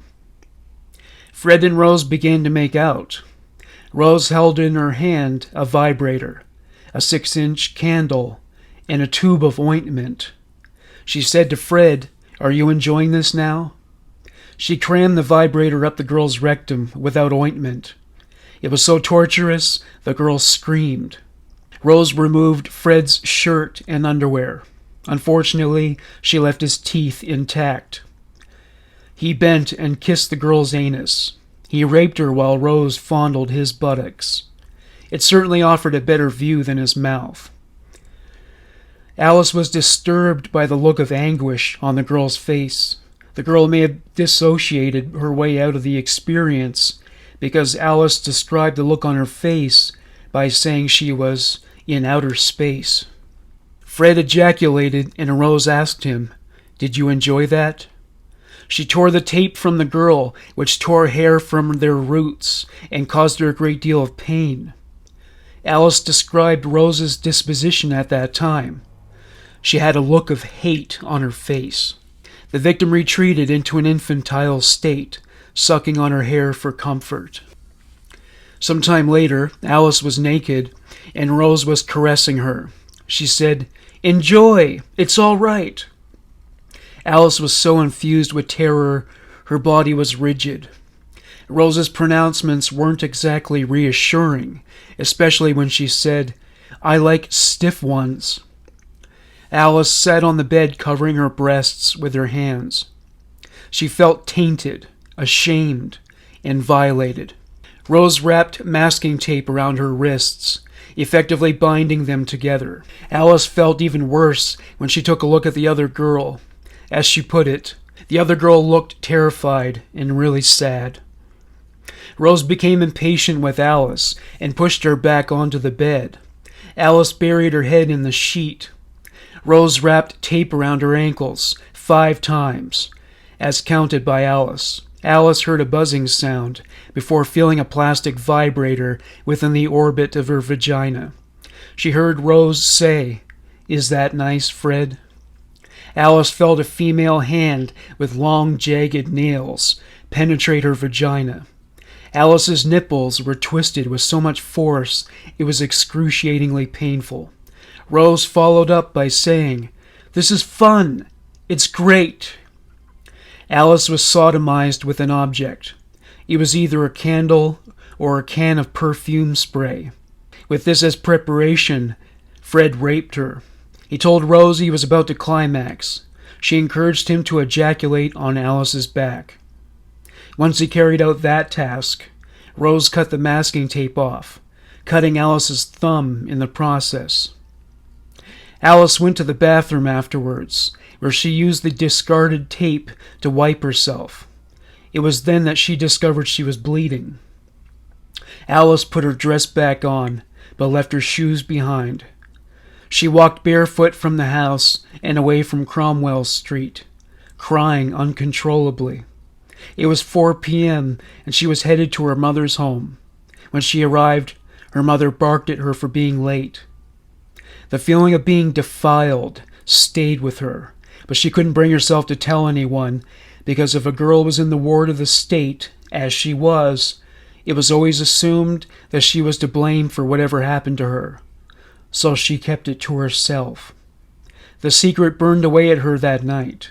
She stayed in her bedroom, where she rocked back and forth with her knees drawn up to her chin. Fred and Rose West had destroyed her. She considered retaliation. 6 weeks after the abuse occurred, she left Jordan's Brook house and stole a can of oil from a maintenance shed. She planned to set fire to 25 Cromwell Street. She wanted to see their home in the same condition Fred and Rose left her, broken down, defenseless, and damaged beyond repair. Ultimately, she couldn't bring herself to do it. Commenting on the abuse, she said, "All this occurred without my consent. They comforted me, and then they used me. I couldn't trust anybody following this." Anna Marie continued to suffer horrific abuse at the hands of Fred and Rose. Bizarrely, Fred forbade her from using feminine hygiene products. He felt the usage of tampons and sanitary napkins was a tyrannical infringement on his freedom. To quote Anna Marie, "Dad said my period blood should flow freely." It made sense in his warped mind. He used her body as if it were his object to meddle with. It would surely follow that he would deny her any amount of physical autonomy. Rose didn't respect Anna Marie's boundaries either. She took pornographic Polaroids of her. She would hit her, and then forbade her from ever revealing the marks she left behind. If this was unavoidable, Anna Marie would stay home from school. Other punishments were as bizarre as they were cruel. Once, she was pushed into a bath of scalding hot water. Rose followed up by rubbing baby oil onto Anna Marie's breasts. She then scratched her until she drew blood. The other children were once instructed to finger paint Anna Marie's naked body. Rose also participated, painting the words "black hole" on her buttocks, adding an arrow that pointed downward. Rose took a photograph of Anna Marie to capture that scene for posterity. Rose demanded that Anna Marie call her mother. Anna Marie described how this transpired. "I called her Rose until Dad smacked me." Over time, Rose became more and more short-tempered. She would fly into tantrums during which nobody was safe from her capacity for violence, not even Fred. A regrettable oversight it was that she never punched him in the mouth. Most of her wrath was directed at Anna Marie for not being her biological child. She regularly beat her with a stick. She once stabbed her in the arm, explaining it was for being a naughty girl. Anna Marie was often locked in the basement for hours. She would be forced to do housework until the early morning hours. She was only allowed upstairs during these occasions to clean. Fred and Rose were always devising new innovations to incorporate into their sexual practices. Fred built a chastity belt for his daughter. It consisted of a cup with a battery-powered vibrator contained within. It would be strapped around Anna Marie's waist, and she was humiliated by being made to walk around the house wearing it, just for Rose's enjoyment. When Fred returned home from work, Rose would fill him in on every moment of degradation Anna Marie experienced that day. Anna Marie acted out at school. She was defiant, cruel to other children, and was eventually expelled. Whatever efforts the school's officials might have made to understand why she behaved the way she did, she would not have disclosed the abuse to which she was being subjected at home. Anna Marie wanted to begin dating, and she expressed interest in going to discos. Her father told her she needed a man, not a boy. She was 12 years old when Rose forced her to have sex with her Johns. It was done in the bedroom at the front of the house, which was known as Mum and Dad's room. There was a red light bulb in the living room. When it was activated, the children knew not to disturb their mother. Some of the men were Fred's colleagues. He would stand in the doorway and watch them rape his daughter. Rose also insisted on watching. To quote Anna Marie, Rose said, "I would be able to please my husband. I was a lucky girl." Anna Marie would do nearly anything to avoid being beaten, so her compliance was assured. Sadistic as always, one day when a man brought a box of chocolates as a gift for Anna Marie, Rose confiscated them and ate them all. Anna Marie did finally get to go to nightclubs, but it was with Rose. They would meet men there and bring them home. Despite all this, Fred and Rose could not whittle away the goodness within Anna Marie. She still loved them, despite their inhumanity. It was the surest sign of her superiority. Fred laid down some carpet in his work van. He often took Anna Marie with him when he left the house. When he was in the mood for sex, he would park the van and bring Anna Marie out back. As she put it, he was always ready for sex. Other times, they would have sex in the empty houses he worked on. He raped her in the woods on occasion. He would force his tongue in her mouth, and it required the entirety of her will to resist biting it. He would bribe her to refrain from telling Rose by giving her money to buy sweets. One night, Rose tarted up Anna Marie's appearance to create the effect of a more advanced age. Fred and Rose brought her to a pub, but there was a commotion when other patrons discovered Anna Marie was underage. When they got back into the van, Rose was furious at Anna Marie. She blamed her for what happened in the pub. She tore her clothes off with such aggression, she cut her. Anna Marie described what happened next. I was held down by Rose as Dad raped me. He'd done it before, so I knew what to expect. As he did so, she wondered who was looking after her half-siblings. In recall, she said, I was only a child, and I did not understand. 18-year-old Shirley Robinson became another of the West's lodgers. After getting to know Fred and Rose, she revealed she was bisexual, which excited them. Before long, they engaged in threesomes. By that point, Fred and Rose were already discussing the possibilities of an open relationship. Fred went to pubs to meet men for casual sex, sometimes not returning for days. She nearly left Fred and moved into another apartment, but Fred wouldn't allow it. The encounters with Shirley Robinson didn't satisfy Fred and Rose enough to make them stop abusing Anna Marie. Rose would force the girl to have an orgasm with relentless cunnilingus. Fred, on the other end, developed a fixation on creating the, quote, perfect child. Instead of raping her, he opted to conduct strange and destructive experiments with her. For example, one day after a Black John had sex with Rose, she handed the condom to Fred, who inserted it into Anna Marie's vagina. Anna Marie was forced to retain the condom for a while before Fred removed it. Other children were watching this procedure. Anna Marie watched them as they observed the abuse. As Anna Marie recounts, I heard somebody say, "We will see if this works and gets you pregnant." The other objects included a length of copper piping, a dish, a syringe. Eventually, Rose became pregnant with one of her black clients, and the racial criteria pleased Fred greatly. He felt blacks were better breeders than Caucasians, and more fertile. He hoped Fred would give birth to a boy because there were so many females in their home. How did the lodgers manage to live parallel to all this madness without suspecting a thing? They did remember some aberrant behavior. A woman named Jillian Britt sometimes had to turn her radio up when Rose was entertaining one of her clients. Another lodger, Jane Hamer, recalled hearing children screaming at night. She distinctly remembered hearing a child scream, "Stop it, Daddy," from within the basement. It was the voice of a very young girl, but for whatever reason, she didn't report it to the authorities. Shirley Robinson got pregnant with Fred's child. Rose was elated about this, excited to be pregnant and raising children together.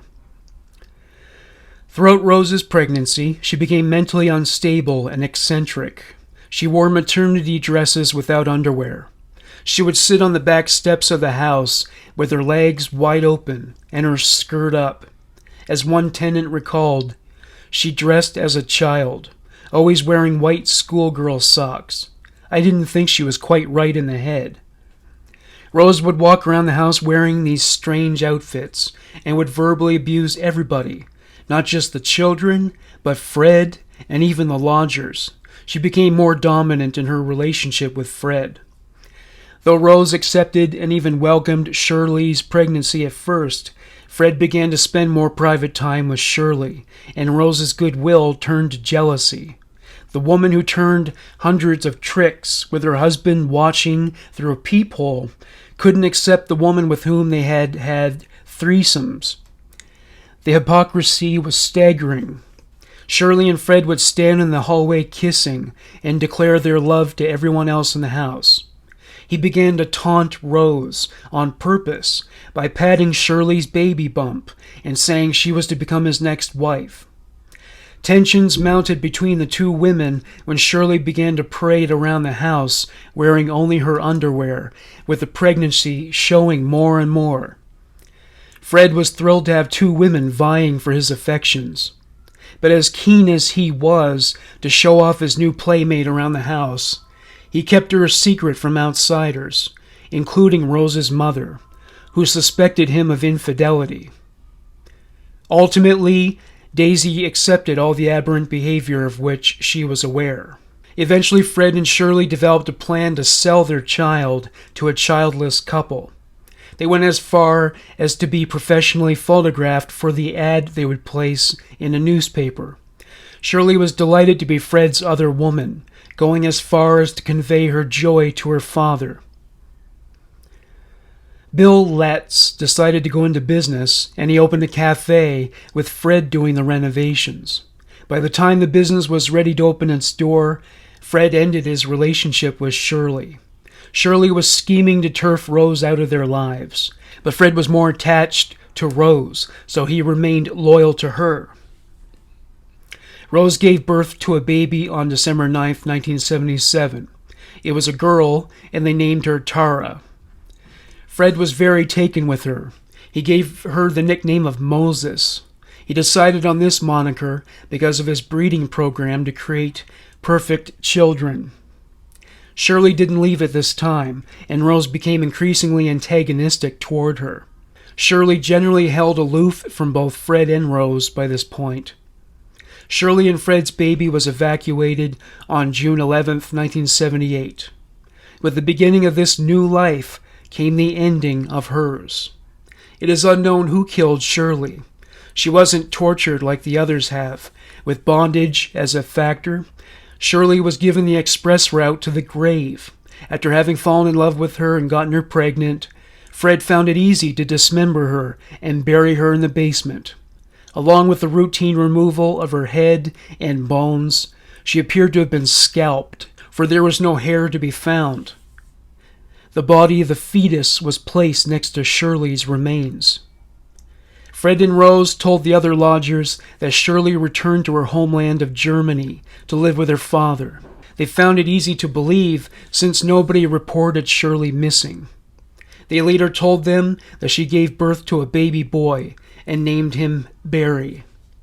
The West family were always in need of more money, and Rose sought to expand her client base with an ad in Contact magazines. One of the ads was written as follows: "Sexy housewife needs it deep and hard from VWE male while husband watches. Coloreds welcome." Fred installed a doorbell for Rose's regulars. They were known by the family as Mom and Dad's Good Friends. A label was affixed to the doorbell which read Mandy, as this was Rose's pseudonym when she turned tricks. With the sound of that doorbell, Rose would drop whatever she was doing. If she was cooking, she left the food on the stove. Everybody in the house, even the lodgers, knew what was up. As a tenant named Liz Brewer put it, Fred said prostitution was a good way of making money. Fred and Rose were very open about sex. Each knew the other's activities and discussed their exploits. Fred planted baby monitors throughout the house so he could recline on a sofa and listen in. Shirley Robinson's death marked a revival in Fred and Rose's marriage. They were sleeping together again and decided to have another child. Their daughter Louise was born on November 17, 1978. They now had 6 children. Louise's paternity was never established. She could have been fathered by any of the army of lovers who entered the master bedroom through a revolving door. Fred was still raping Anna Marie on a regular basis. Rose was still abusing her. On one occasion, Anna Marie was admitted to hospital to be treated for wounds on her feet. Fred's viewpoint on incest was that it was natural. As he said to his daughters, "I made you. You are my flesh and blood. I am entitled to touch you." He went on to assert that fathers are better at sex than boys, and that it was a father's right to take his daughter's virginity. In 1979, Anna Marie became pregnant with Fred's child. A doctor confirmed that she had been pregnant for 2 months, but that the fetus formed in her fallopian tube. The baby was aborted, mercifully not by Fred, but at a hospital by qualified staff with ethics and morals. That same year, a teacher at Anna Marie's school spotted bruises on her. Social services were contacted, and a social worker was sent to 25 Cromwell Street. By some miracle, Rose managed to talk her way out of it. Anna Marie disclosed the full outcome of this incident. "I got the hiding of my life. I then presumed what was happening to me was right, and I shouldn't make a fuss. I was told how ungrateful I was." Bill Letts died that year. Rose attended his funeral wearing her horror uniform, which was described as tardy clothes and black stiletto heels. Allison Chambers was the latest girl to turn up on the doorstep of 25 Cromwell Street after leaving Jordan's Brook house. She had sex with both Fred and Rose, though consent soon gave way to abuse. They gagged her with a purple belt. Unable to scream, she was then raped, tortured, and killed. Little is known about the methodology of dismemberment, other than Fred was predictable at this point, making all the usual incisions and extractions. Allison's disappearance was reported to police, but because she was discharged from care, it was assumed that she was living independently elsewhere. Anna Marie had acquired the nickname Tank at school. It was because of her broad size, her aggressive tendencies, and her bullying. They might have been more sympathetic if they had known she was nursing the pain of having been forced into the life of a child prostitute. Rose was so concerned that outsiders would find out that she allowed Anna Marie just 10 minutes to return home from school. If she was tardy, she would be beaten.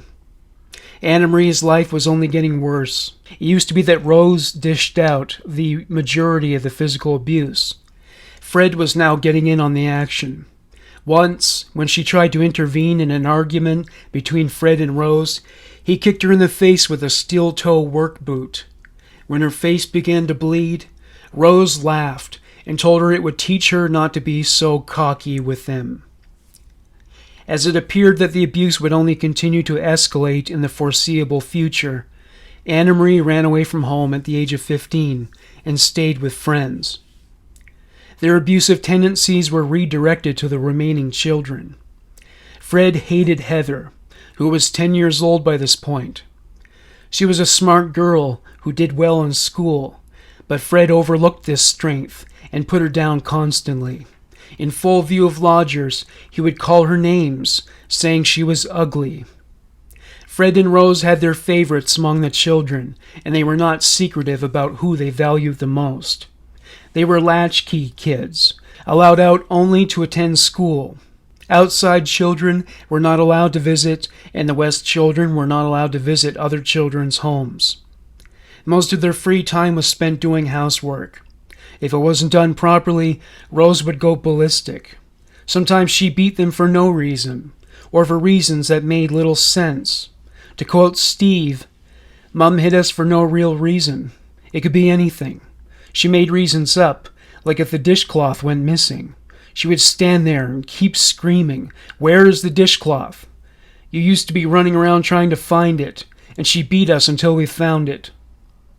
The oldest children were fully aware that Rose was turning tricks in their house. There was a photo album containing images of Rose in provocative poses next to her regulars, which they had seen. The children rarely received presents at Christmas. They were told they were undeserving. One night during winter, Heather, Steve, and May were sent to bed and told to go straight to sleep. There was a baby monitor in the room, so Rose could hear any sound they might have made. She must have heard something that night, for at one point she appeared at the foot of their beds. She was naked and holding Fred's belt. She beat them all, making sure to batter them with a buckle. She ordered them all to go downstairs to the main floor. Once they were there, she pushed them all outdoors. It was freezing outside, and the children huddled together to generate as much warmth as possible. She left them out past midnight. She let them in 3 hours later and beat them again. Heather was beaten the most. Fred's campaign to convince Heather she was ugly was successful. She wore long-sleeved cardigans and other clothing that concealed as much of her body as possible, even during the heat waves of summer. At school, she was required to take a shower after gym class, but she refused, which brought her at variance with school officials, and she was penalized. One day a friend discovered why she refused to shower with the other girls. There were welts and bruises all over her arms and legs. Things went from bad to worse for Heather at home. Despite all the talk about how ugly he thought she was, Fred now subjected Heather to sexual abuse. Like he did with Anna Marie, he told her it was a father's right to touch his daughters, and that because he made her, he could do whatever he wanted to her. He remarked about how her breasts were developing. He made her display her nude body to him after she took a bath. May was also approached by her father for sex. One day when she rejected him, he retaliated by throwing a vacuum cleaner at her, which destroyed her bedroom door. May and Heather would stand as sentries at the bathroom door whenever they took showers, watching for Fred's approach. He would barge in the room in the morning as they were dressing for school. If they hadn't gotten up, he would pull the sheets from their beds. He regularly touched and fondled Heather. If she tried to block him, he would beat her and force himself on her. Fred and Rose were careful not to hit the girls on the face so that outsiders would not suspect anything was amiss.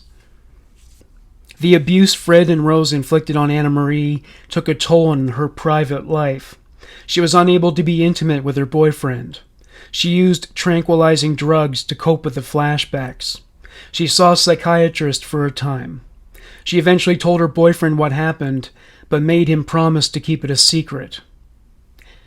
Heather also began to act out. She bit her fingernails. She daydreamed about running away from home. She would watch Fred warily from corners or doorways, keen on keeping track of where he was, so she could avoid him. She glared at him, which he found disturbing. He confronted her, demanding to know what was wrong with her. He complained about her always being, quote, miserable, unquote. She started smoking and drinking alcohol. She was caught shoplifting. She felt uncomfortable in the company of males. When one of her uncles asked her about what boys might want to do with her, she said that if a boy touched her, she would, quote, put a brick over his head. She once left a school camping excursion early because she didn't like the male teachers. Fred and Rose assumed she was a lesbian and found this unacceptable, despite Rose's many dalliances with women. Rose gave birth to another child, a daughter named Luciana. Following this event, Rose's anger was out of control. She punched the older children in the face. She would stab them with kitchen knives. She would cut them over and over until they were spouting blood all over. One day Heather stole some of Rose's porn magazines and took them to school. Rose assumed it was Steve's doing. She called his school and ordered them to send him home. Upon his arrival, she ordered him to report to the bathroom and remove all his clothes. Rose tied a wire around his hands and ordered him to lay on the floor. She tied him to the toilet with another wire. She beat him, screaming, "What have you done? You took my magazines from upstairs." Steve denied this and was beaten until Rose drew blood. Once she was finished, She told him to get dressed and go back to school.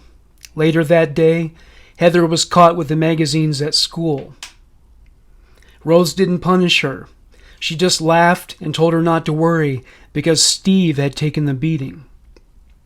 Heather and Steve would both run away, but only came back home when they realized the streets were no more sympathetic than their parents. Steve was beaten for running away. He commented on this. "I got used to the beatings after a while. It was the fact that she laughed afterwards. She just laughed at me. It is the worst thing anybody could do." The degradation of Steve didn't end there. Fred informed Steve that he would soon be required to have sex with his mother. Fred said to Rose, "When he's 17, he'll be ready to sleep with you." He turned to Steve, winked, and said, "You'll be all right then." Steve was frightened and stunned. Fred and Rose laughed about it. As Heather's 16th birthday approached, Fred made more frequent attempts to rape her. She feared the worst. Heather's classmates began to spread rumors about Rose having biracial children. Heather acknowledged that she had slept with black men, a gesture she would later regret. Fred became concerned about anything else she might disclose, and he began driving her to and from school. Anna Marie married her boyfriend and found about as much happiness as a childhood of trauma could have afforded her after treatment. One day, Heather's friend Denise Harrison saw Heather on the street and noticed that she was distraught. Denise's assumption was that it was because Heather told other students about Rose's clients. Heather told her it was something much, much worse. She told her that her father came into her room at night. To quote Denise, she said he was having sex with her. I said, "Haven't you told your mom?" And she said her mom didn't believe her. Denise encouraged Heather to tell her teachers.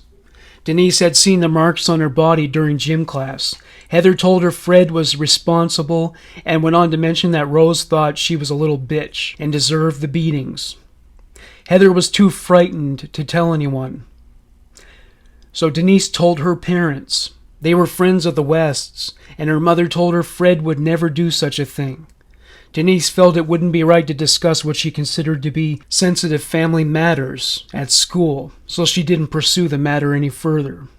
Conclusively, she said, "We left school about 3 weeks after this, so I never saw her again." Heather was in a very vulnerable position when she left school. Fred and Rose were more paranoid than ever about outsiders finding out what was going on behind closed doors. As usual, Rose was always quick to find fault with the girl. To quote Rose's appraisal of Heather regarding this time in her life, when she left school, she just sat in the chair. She didn't want to know me anymore. She was a stubborn girl. She didn't want to do her own washing, didn't want to clear up muck. Heather applied to several jobs without success. It made her feel even more dejected. One day when she was alone in the house with Rose and Fred, they tortured and murdered her. She had been bound and raped along the way. Their own daughter didn't receive any special treatment. She was torn apart and buried, just like all the others. When the other children asked where Heather was, they were told she went to work at a holiday camp. She had just been rejected for a position at a holiday camp and cried herself to sleep after realizing that escape route was no longer an option. Fred finished the basement once more, this time setting up a recreational area for the children, among other facilities. The upstairs level where Rose entertained her clients was also altered, sealed off by lock and key. There was now a lounge outfitted with a wet bar. It also featured a VHS library of nearly 200 porn titles, many of them made by Rose and Fred. Some were shot in his work van and featured Rose having sex with other men. One featured Fred lying on a table as Rose urinated on him. There were close-ups of Rose masturbating and inserting real and artificial phalluses. Contained within their library was material that went to further extremes, like bestiality and child porn. The majority of the movies were oriented toward BDSM. The Wests engaged in swinging with couples they met through magazine advertisements. One day when Fred was doing maintenance on a customer's house, he met a woman named Catherine Mary Halliday. They got to talking, and at some point, she revealed she was bisexual. Fred was pleased and invited her to his home. He said, "If you're interested in that sort of thing, you should come round to my missus. She'll sort you out." Catherine was at a lonely point in her life, so she accepted. When Fred brought her up to the lounge, he gave her a drink. He asked her if she would watch porn with him. She told him she would prefer to watch a normal blue movie. The most mainstream movie Fred had was a film that featured some scenes of bondage. While this was underway, Rose came into the room. She wore blouse and miniskirt without panties and sat next to Catherine. Minutes later, Rose had removed her clothes and began to undress Catherine. She brought her to a bedroom on the second floor. Once in the bedroom, she began to fondle Catherine. She became increasingly aggressive, almost violent. As Catherine put it wasn't really human contact that Rose wanted. She liked pain. I wouldn't call it making love. Fred captured it on video. After a while, he put the camera down and had sex with Catherine from behind, as Rose fondled her. He did the same with Rose, but neither she nor Catherine climaxed because he was a quick shooter. Rose, displeased, said, "You needn't have bothered." Fred was dispatched to fetch beverages for the women. Catherine began to visit regularly. Fred and Rose were very hospitable, even going as far as stocking her favorite brands of cigarettes and liquor. Rose would show Catherine the torture porn she made with Fred. One day Catherine asked Fred if he had any normal porn. He said, "What do you mean, normal?" The films didn't quite do it for Rose. She was insatiable. She could have sex for hours without exhaustion or discomfort. It was mechanical, devoid of emotion. Rose divulged that she was a prostitute and that she enjoyed her work. There were photos of some of her johns around the house. Catherine recognized some of them as prominent and respectable members of the community. Rose was not nearly as inclined to copulate with Fred.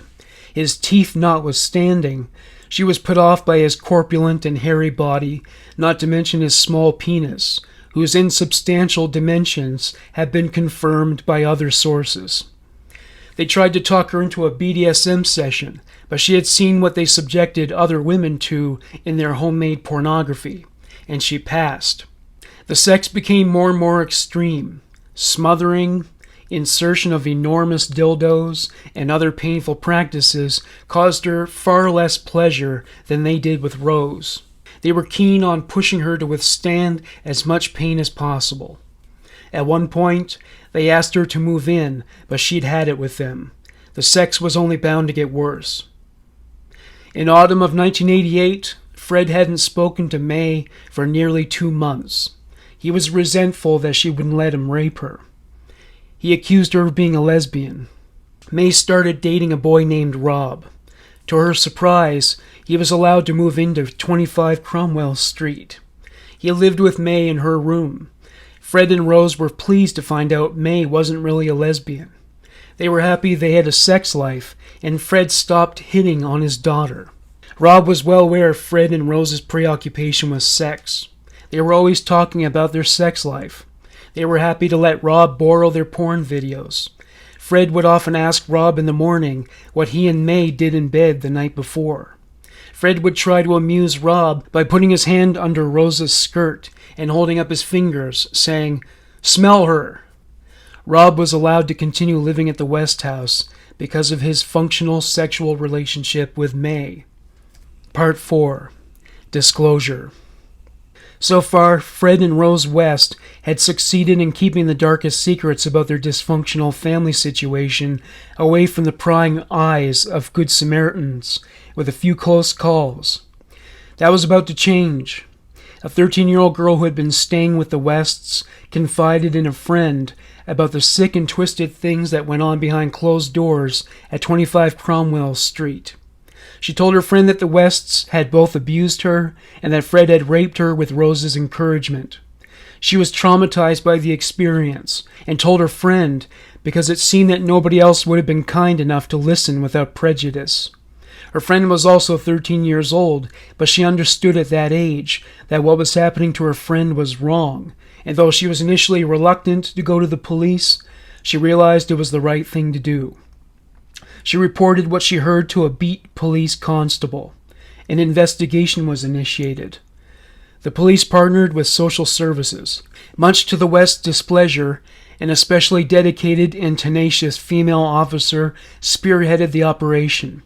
Her name was Hazel Norma Savage. She specialized in cases concerning child abuse and domestic violence.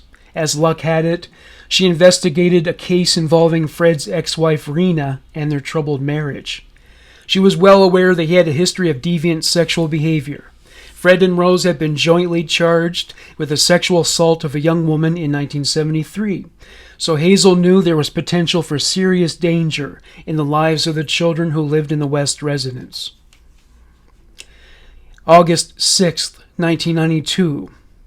Police turned up at 25 Cromwell Street. They arrived bearing a warrant to search for evidence of child abuse, including pornography that may have been produced in tandem. Fred, Rose, and their youngest children, Tara, Louise, Barry, Rosemary Jr., and Luciana, were all at home. Fred was due at work, and he chose this time as his point of departure. The police seized a copious amount of pornography, sex toys, and devices. Among them, 5 dildos, a box of dildo heads, rubber underwear, a rice flail, a whip, buckles, straps, 99 pornographic videos, homemade and commercial. 9:05 a.m. Rose West was arrested for aiding and abetting the sexual assault of a young girl and for obstruction of justice. 2:15 p.m. The police tracked Fred down at his workplace, and he was arrested. He was questioned at the police station. The interrogating officer asked him about the sexual abuse going on in his home. They also asked him about the pornography and the sexual torture of the 13-year-old girl. Anna Marie was interviewed by police about her childhood growing up with Rose and Fred as her parents. She disclosed everything, not just about the abuse she suffered, but what her siblings had been subjected to as well. Fred remained in custody, but Rose was permitted to return home. All the children were taken into custody by social services. Rose's sister-in-law, Barbara, consoled Rose as they sorted through the children's clothing, which was to be sent away with them. At some point, Rose broke down and cried. The woman who found it so easy to inflict horrific abuse on the children was unable to suffer the slings and arrows of karma. August 11th, 1992, 8:30 a.m. Rose West was charged with the indecent assault of a young girl. She was questioned about Heather's whereabouts. She played dumb, which was easy. She was dumb. She was slapped with additional charges of child abuse. She was released on bail with the proviso that she must not contact or see her minor-aged children. When Rose arrived home, she was all alone. Fred was in jail. The children were embedded firmly in the system. Frightened of a life without Fred, she drank copious amounts of alcohol and took a large amount of pills. She passed out. Her son Steve found her and called for an ambulance. Her life was saved after her stomach was pumped. Fred was segregated from the rest of the prison population for his protection. He was candid with his son Steve about what he had done. He said, "I have done something really bad. I have done it at night when you were asleep." He didn't elaborate, and for Steve's sake, that was likely for the best. Autumn 1992. One of the West's children told a social worker that Fred threatened to beat and kill them if they ever told outsiders what went on at home. He told them girls were murdered and buried under the patio, like Heather was. March 1993. Conditions of bail for both Fred and Rose stipulated that they must not see each other. Nevertheless, they would meet covertly and spend time in a tent. June 7th, 1993, Fred's trial began. He was charged with 3 counts of rape, 1 count of buggery, and cruelty to a child. Rose was charged with encouraging him to commit the latter offense. The child witness testified in a separate room through a direct video link. The victims could not bring themselves to testify, so the charges were dropped, and Fred and Rose returned home. Rose gave police consent to destroy their pornography collection, sex toys, and other paraphernalia. Because of this, it remains unknown if any of the rapes were captured on video. Police were not ready to back away from this case, especially not with all the suspicion that clouded Heather's disappearance. Social services were also involved. They were still searching for her and were concerned about this recurring joke about Heather being buried underneath the basement.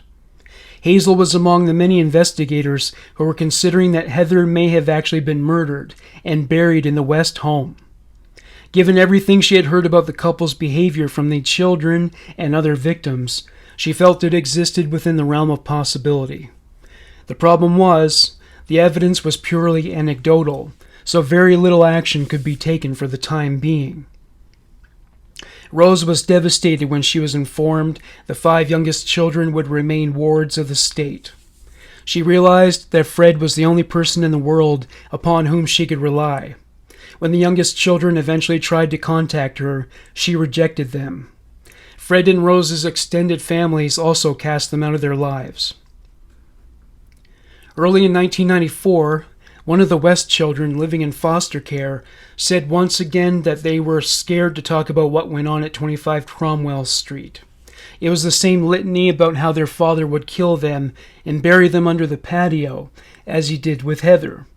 Struck by the consistency of this story, Hazel decided that more action was necessary. Hazel approached her senior officers and stated the case for a warrant to dig up the West's garden. They were persuaded, and the warrant was issued. February 24th. Police showed up at 25 Cromwell Street. The first day of digging didn't yield any incriminating material. The next day, Fred was detained by police.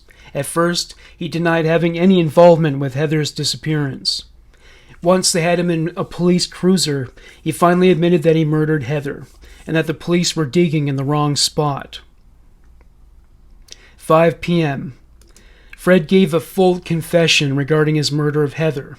As if he hadn't sullied the girl enough while she was alive, he told investigators that she didn't wear underwear and wore revealing tops, depicting her as tawdry and promiscuous.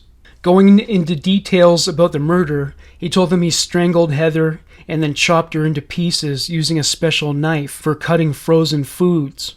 He claimed to have dumped her body parts in a garbage bag next to a garbage receptacle outside a veterans hospital. Fred said it was not his original intention to kill Heather. He said he simply just lost control of his anger.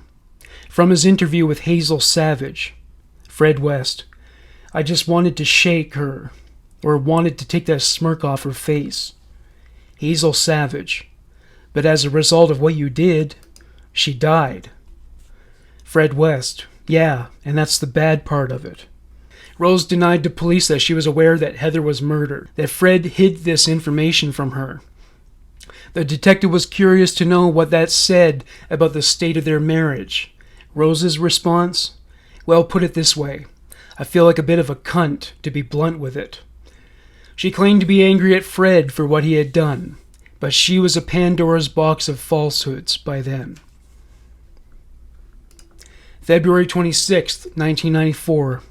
Police returned at 25 Cromwell Street to do more digging. They hit pay dirt.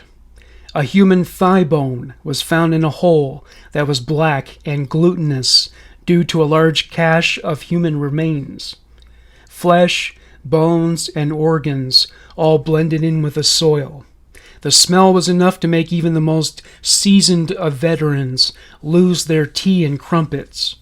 A large assembly of human bones was concentrated in a small hole that measured just a foot across. They came across a skull with clumps of hair nearby. A pair of teeth was also unearthed in this area and was likely in better condition than Fred's. Random fingernails pocked the soil. After examining the remains in a lab, the pathologist suspected they had been extracted from the body of a young woman. He could tell from the outset of the inspection that she had been dismembered and decapitated shortly before she was buried. He noted that certain bones had been missing, like the kneecaps and the phalanges from the hands and feet.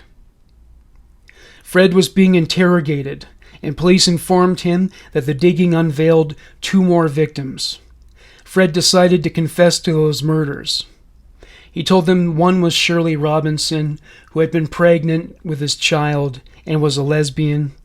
He only referred to the 3rd victim as a friend of Shirley's. Fred was officially charged with Heather's murder. With his direction, police found the remains of the 3rd girl. As all this went on, the case attracted media coverage.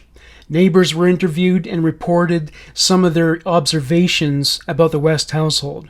They noted that they heard banging and screaming late at night. Some reported a nauseating effluvium that appeared to originate from their house, which attracted hordes of flies. Fred was now charged with the murders of Heather, Shirley Robinson, and the nameless woman who had also been dug up. He told police that a number of corpses had been buried under the cellar floor, though he could not recall the exact number. None of these details upset him. He was more rattled when he found out the police were destroying his renovations. He denied that Rose was involved in the murders. Police did some digging in the basement and found copious amounts of body parts, along with many of the items that were used to torture and murder them, including knives and ligatures. By the 14th day in the investigation, the bones of 9 young women were found at 25 Cromwell Street. Only 3 of their identities were known. With the bodies having been dismantled, identifying the victims by putting them back together was literally like assembling a jigsaw puzzle, only there were missing pieces, and only dental records could provide assurance of the girls' identities. It wasn't enough for Fred to offer names. Narrowing down which bones belonged to whom was not nearly as easy. Fred claimed that he didn't know the names of most of the girls he murdered. Rose had to be moved to a safe house because the public were outraged and calling for her blood. She spent most of her time clad in a dressing gown, smoking cigarettes, and watching cartoons. She would also pass the time by playing her own version of Scrabble, in which only sexually tilted words could be used. The police planted bugs in the house so they could listen in on her conversations with visitors. Juanita Mott was proposed as one of the victims who were dredged up at 25 Cromwell Street. Forensics confirmed that some of the remains were traceable to her. By the end of March, they announced that the remains of Lucy Partington, Juanita Mott, Linda Goff, and Allison Chambers were confirmed among the deceased. This was paltry consolation to the families whose daughters had disappeared. Juanita Mott's sister said, "I didn't want to believe she could be one of the bodies, but now the police have said they are sure she is. I feel numb." Joan Owen, Allison Chambers' mother, said, "It's going to take a long time to sink in, even after all these years. Allison will always be with me."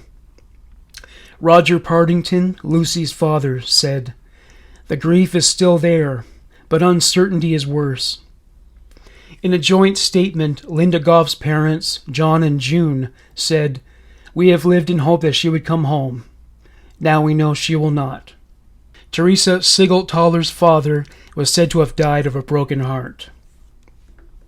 Fred directed police to other locations where he buried bodies, like those of Rena Costello and Anna McFall. April 21st, more charges were brought against Rose.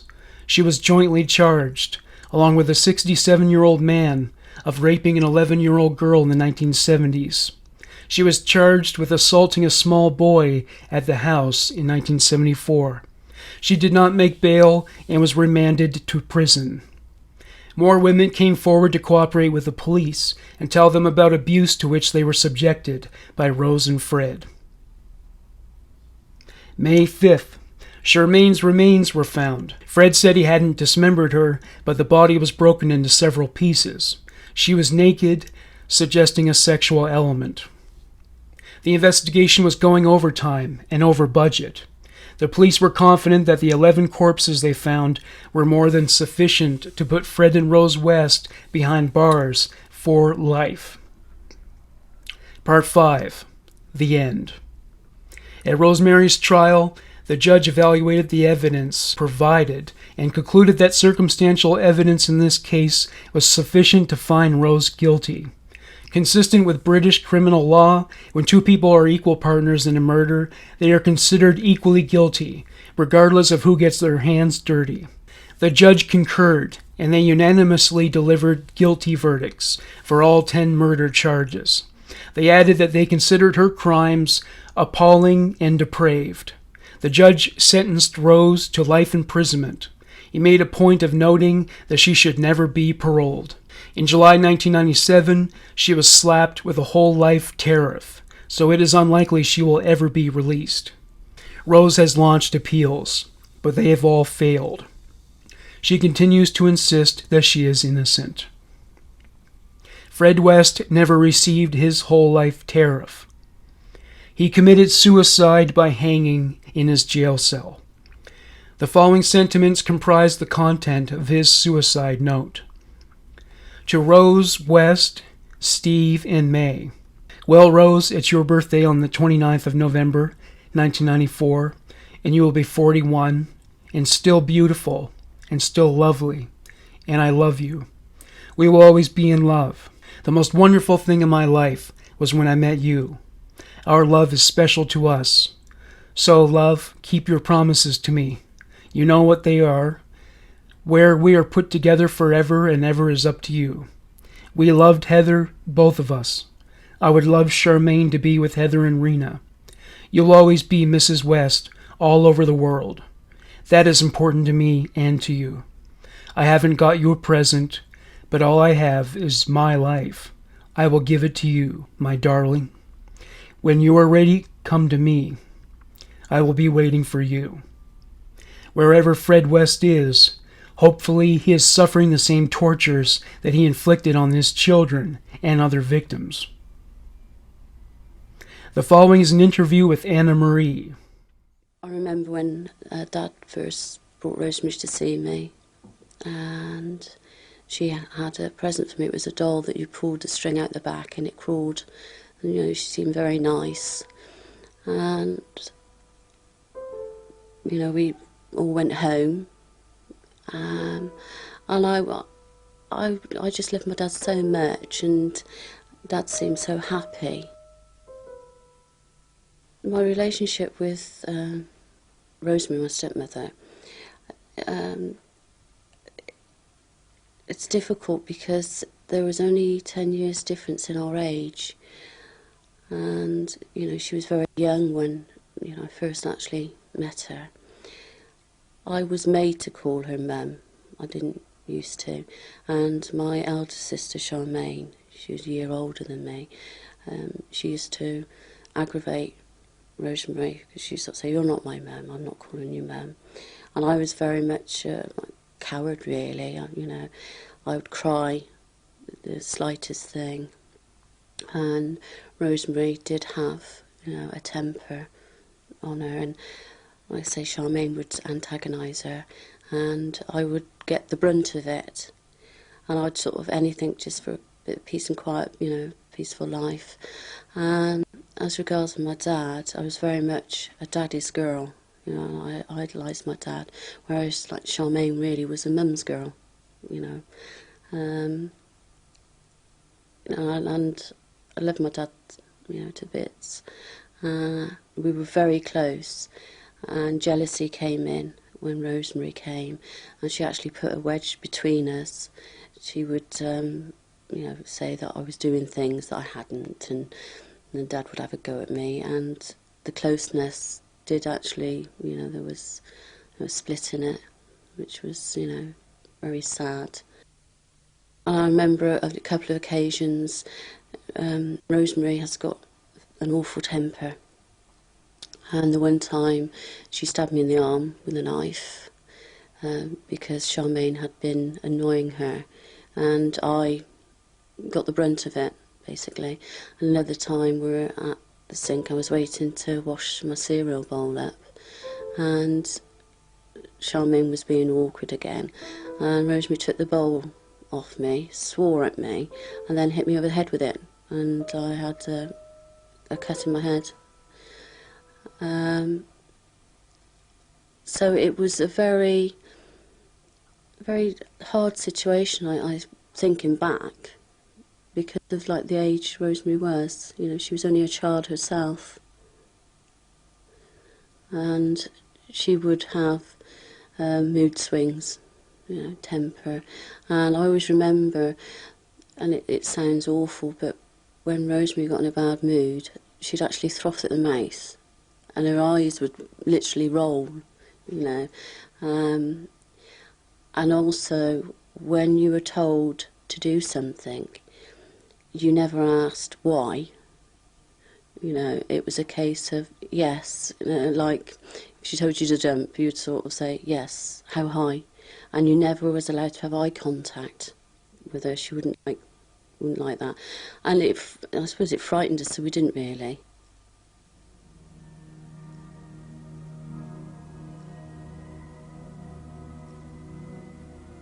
I remember Charmaine used to always say to Rosemary, my mum's coming back for me. I don't like you, I don't love you. And the one day I went to school and Charmaine didn't. And when I came home, Rosemary was putting nappies out on the line. This was in Midland Road. And I sort of said, where's Charmaine? I remember our bedroom, the door was locked and the key was always at the top, so I went and I opened the door, and I actually saw Charmaine tied to the bed, and I'll never forget, she just looked at me and she had like pleading eyes, and I shut the door and locked it. And later, when I went to bed, she wasn't there.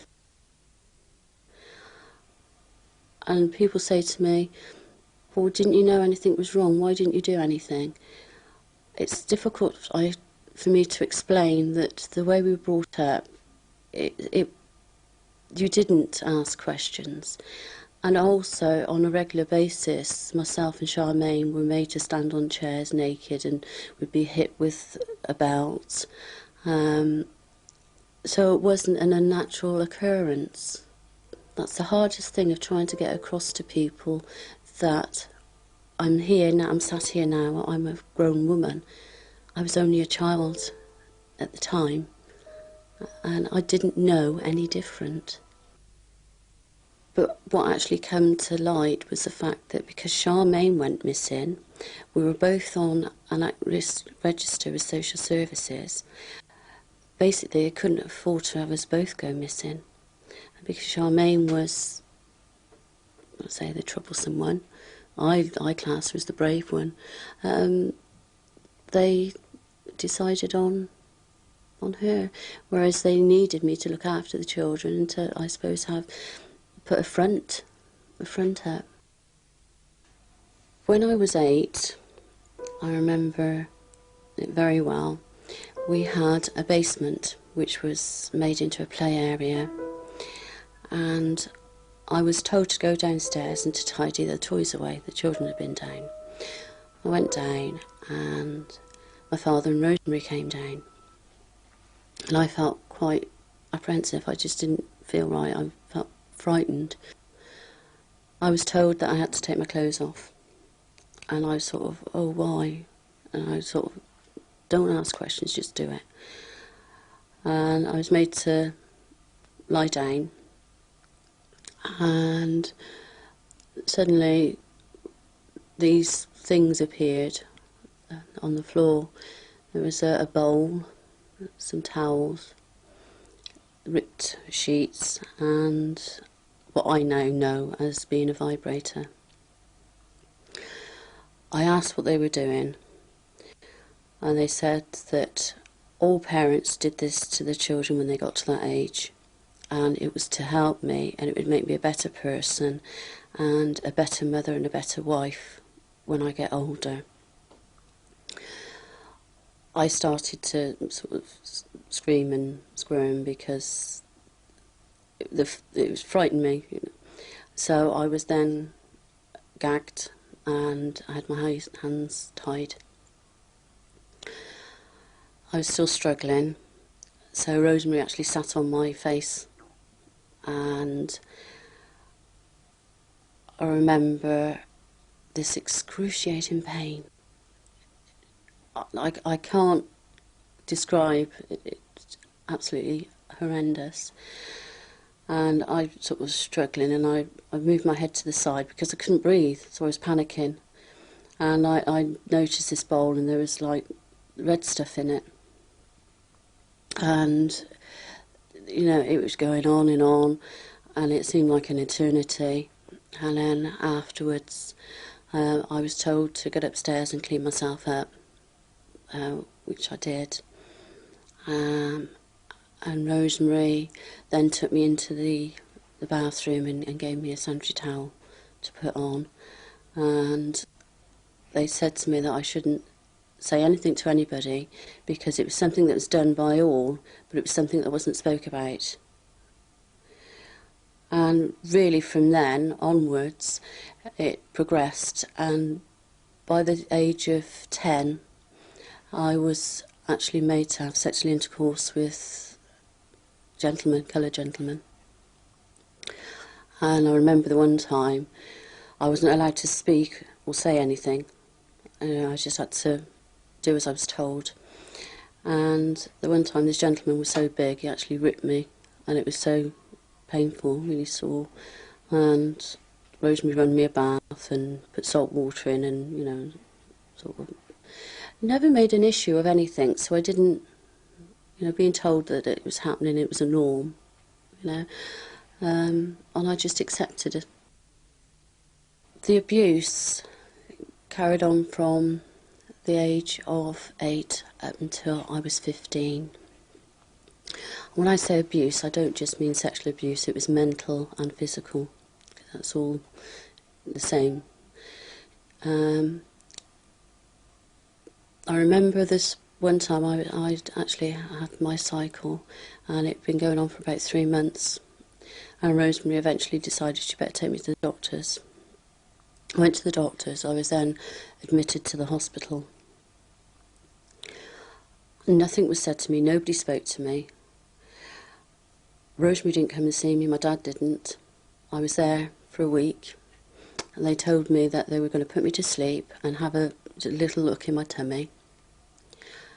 And when I came round, I woke up, I had a drip in my arm, I had metal clips along the base of my stomach, and it was only when the police, with their investigations, that I actually found out that I was pregnant of my father, and also I had a venereal disease. What I find it hard to understand is, why didn't the hospital say anything? What were they told by Rosemary, my dad? It must have been, you know, something that all I can think is that maybe they've said that I sleep around, I don't know. It just seems a bit strange that nothing was said. When I came out of hospital, I went back home, and Rosemary's very much that you had to do things her way, and that's including the cleaning. She would show you and you'd do it that way.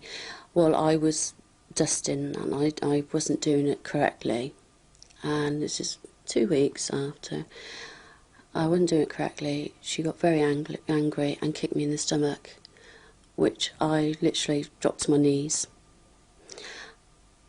I vowed then that I could not take it anymore. And I feel bad even now of leaving the children. And I was a coward when I left. I left in the middle of the night when nobody was around, and I just sneaked off and run. What upsets me the most was the last time I saw Heather, my sister.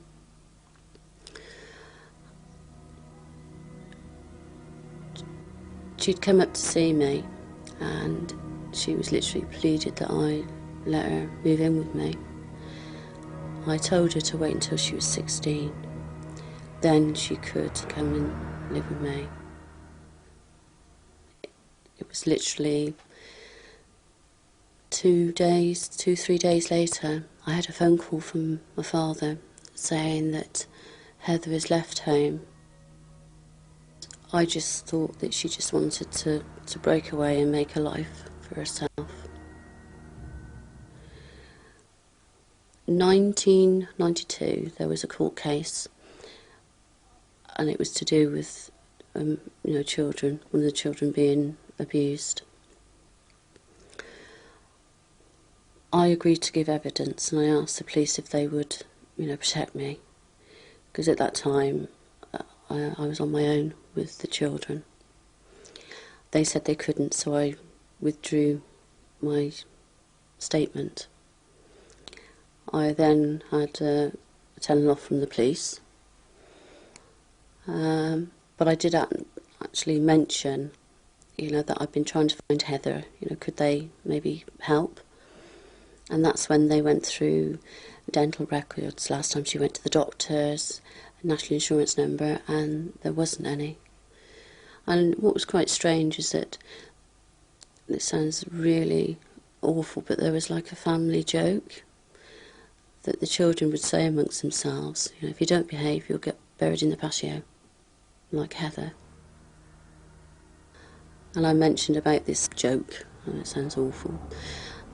And I remember the one day, there was a knock at the door, and the police lady came in, and she said, Anne-Marie, we can't find Heather, we're looking at, looking in the house, garden and that.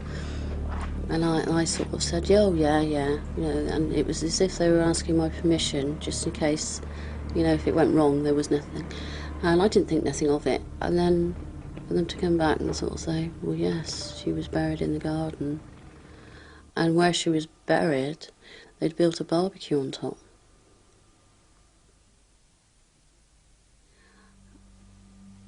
When they started recovering remains out of the house and the garden, it was as if it was a bad dream.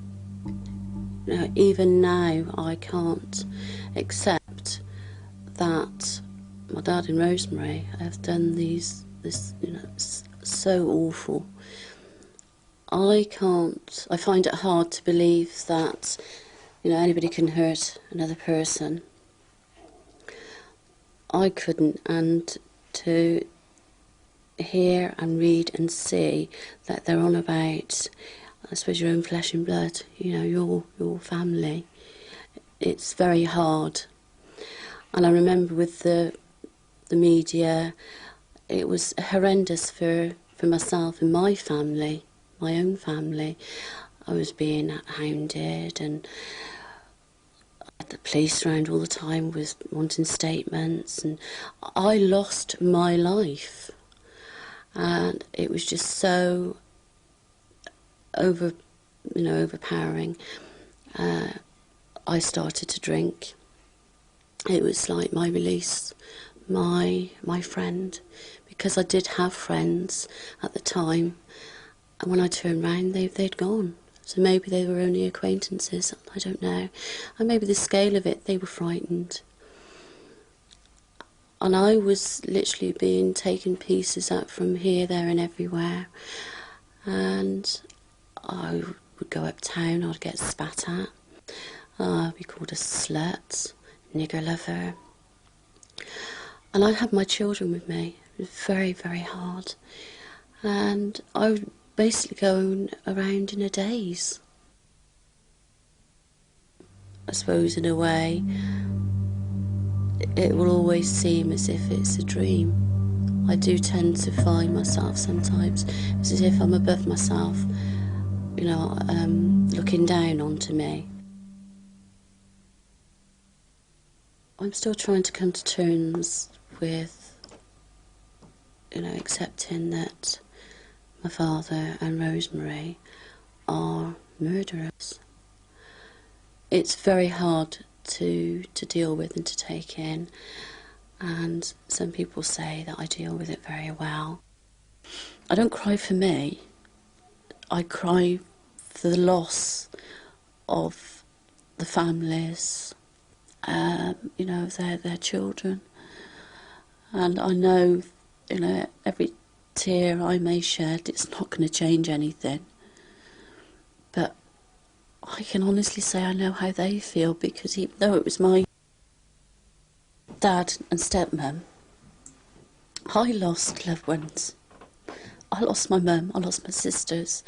So I can say I know how they feel, and maybe some people say I haven't got a right to say that. But I do, I feel I can see it on both sides, so to speak. And if I have offended anybody by saying that, I'm so sorry, I haven't meant to. But a lot of people don't know as such what happened to me. They didn't take it in. They've just read the headlines and, about the murders. So they tend to focus on just that side of things. And me being a daughter, the eldest daughter, I have no right to have any feelings or even have a life. I go to work, I do enjoy my job, I do the best of my ability. I come home and some nights I'll sit and cry and I will drink, and that's nothing to be proud of, I know. But you always...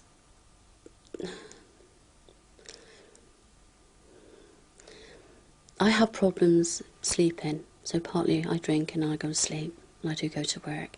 But the way I feel inside, the pain, I would never ever want anybody to feel. I can't even describe how I feel.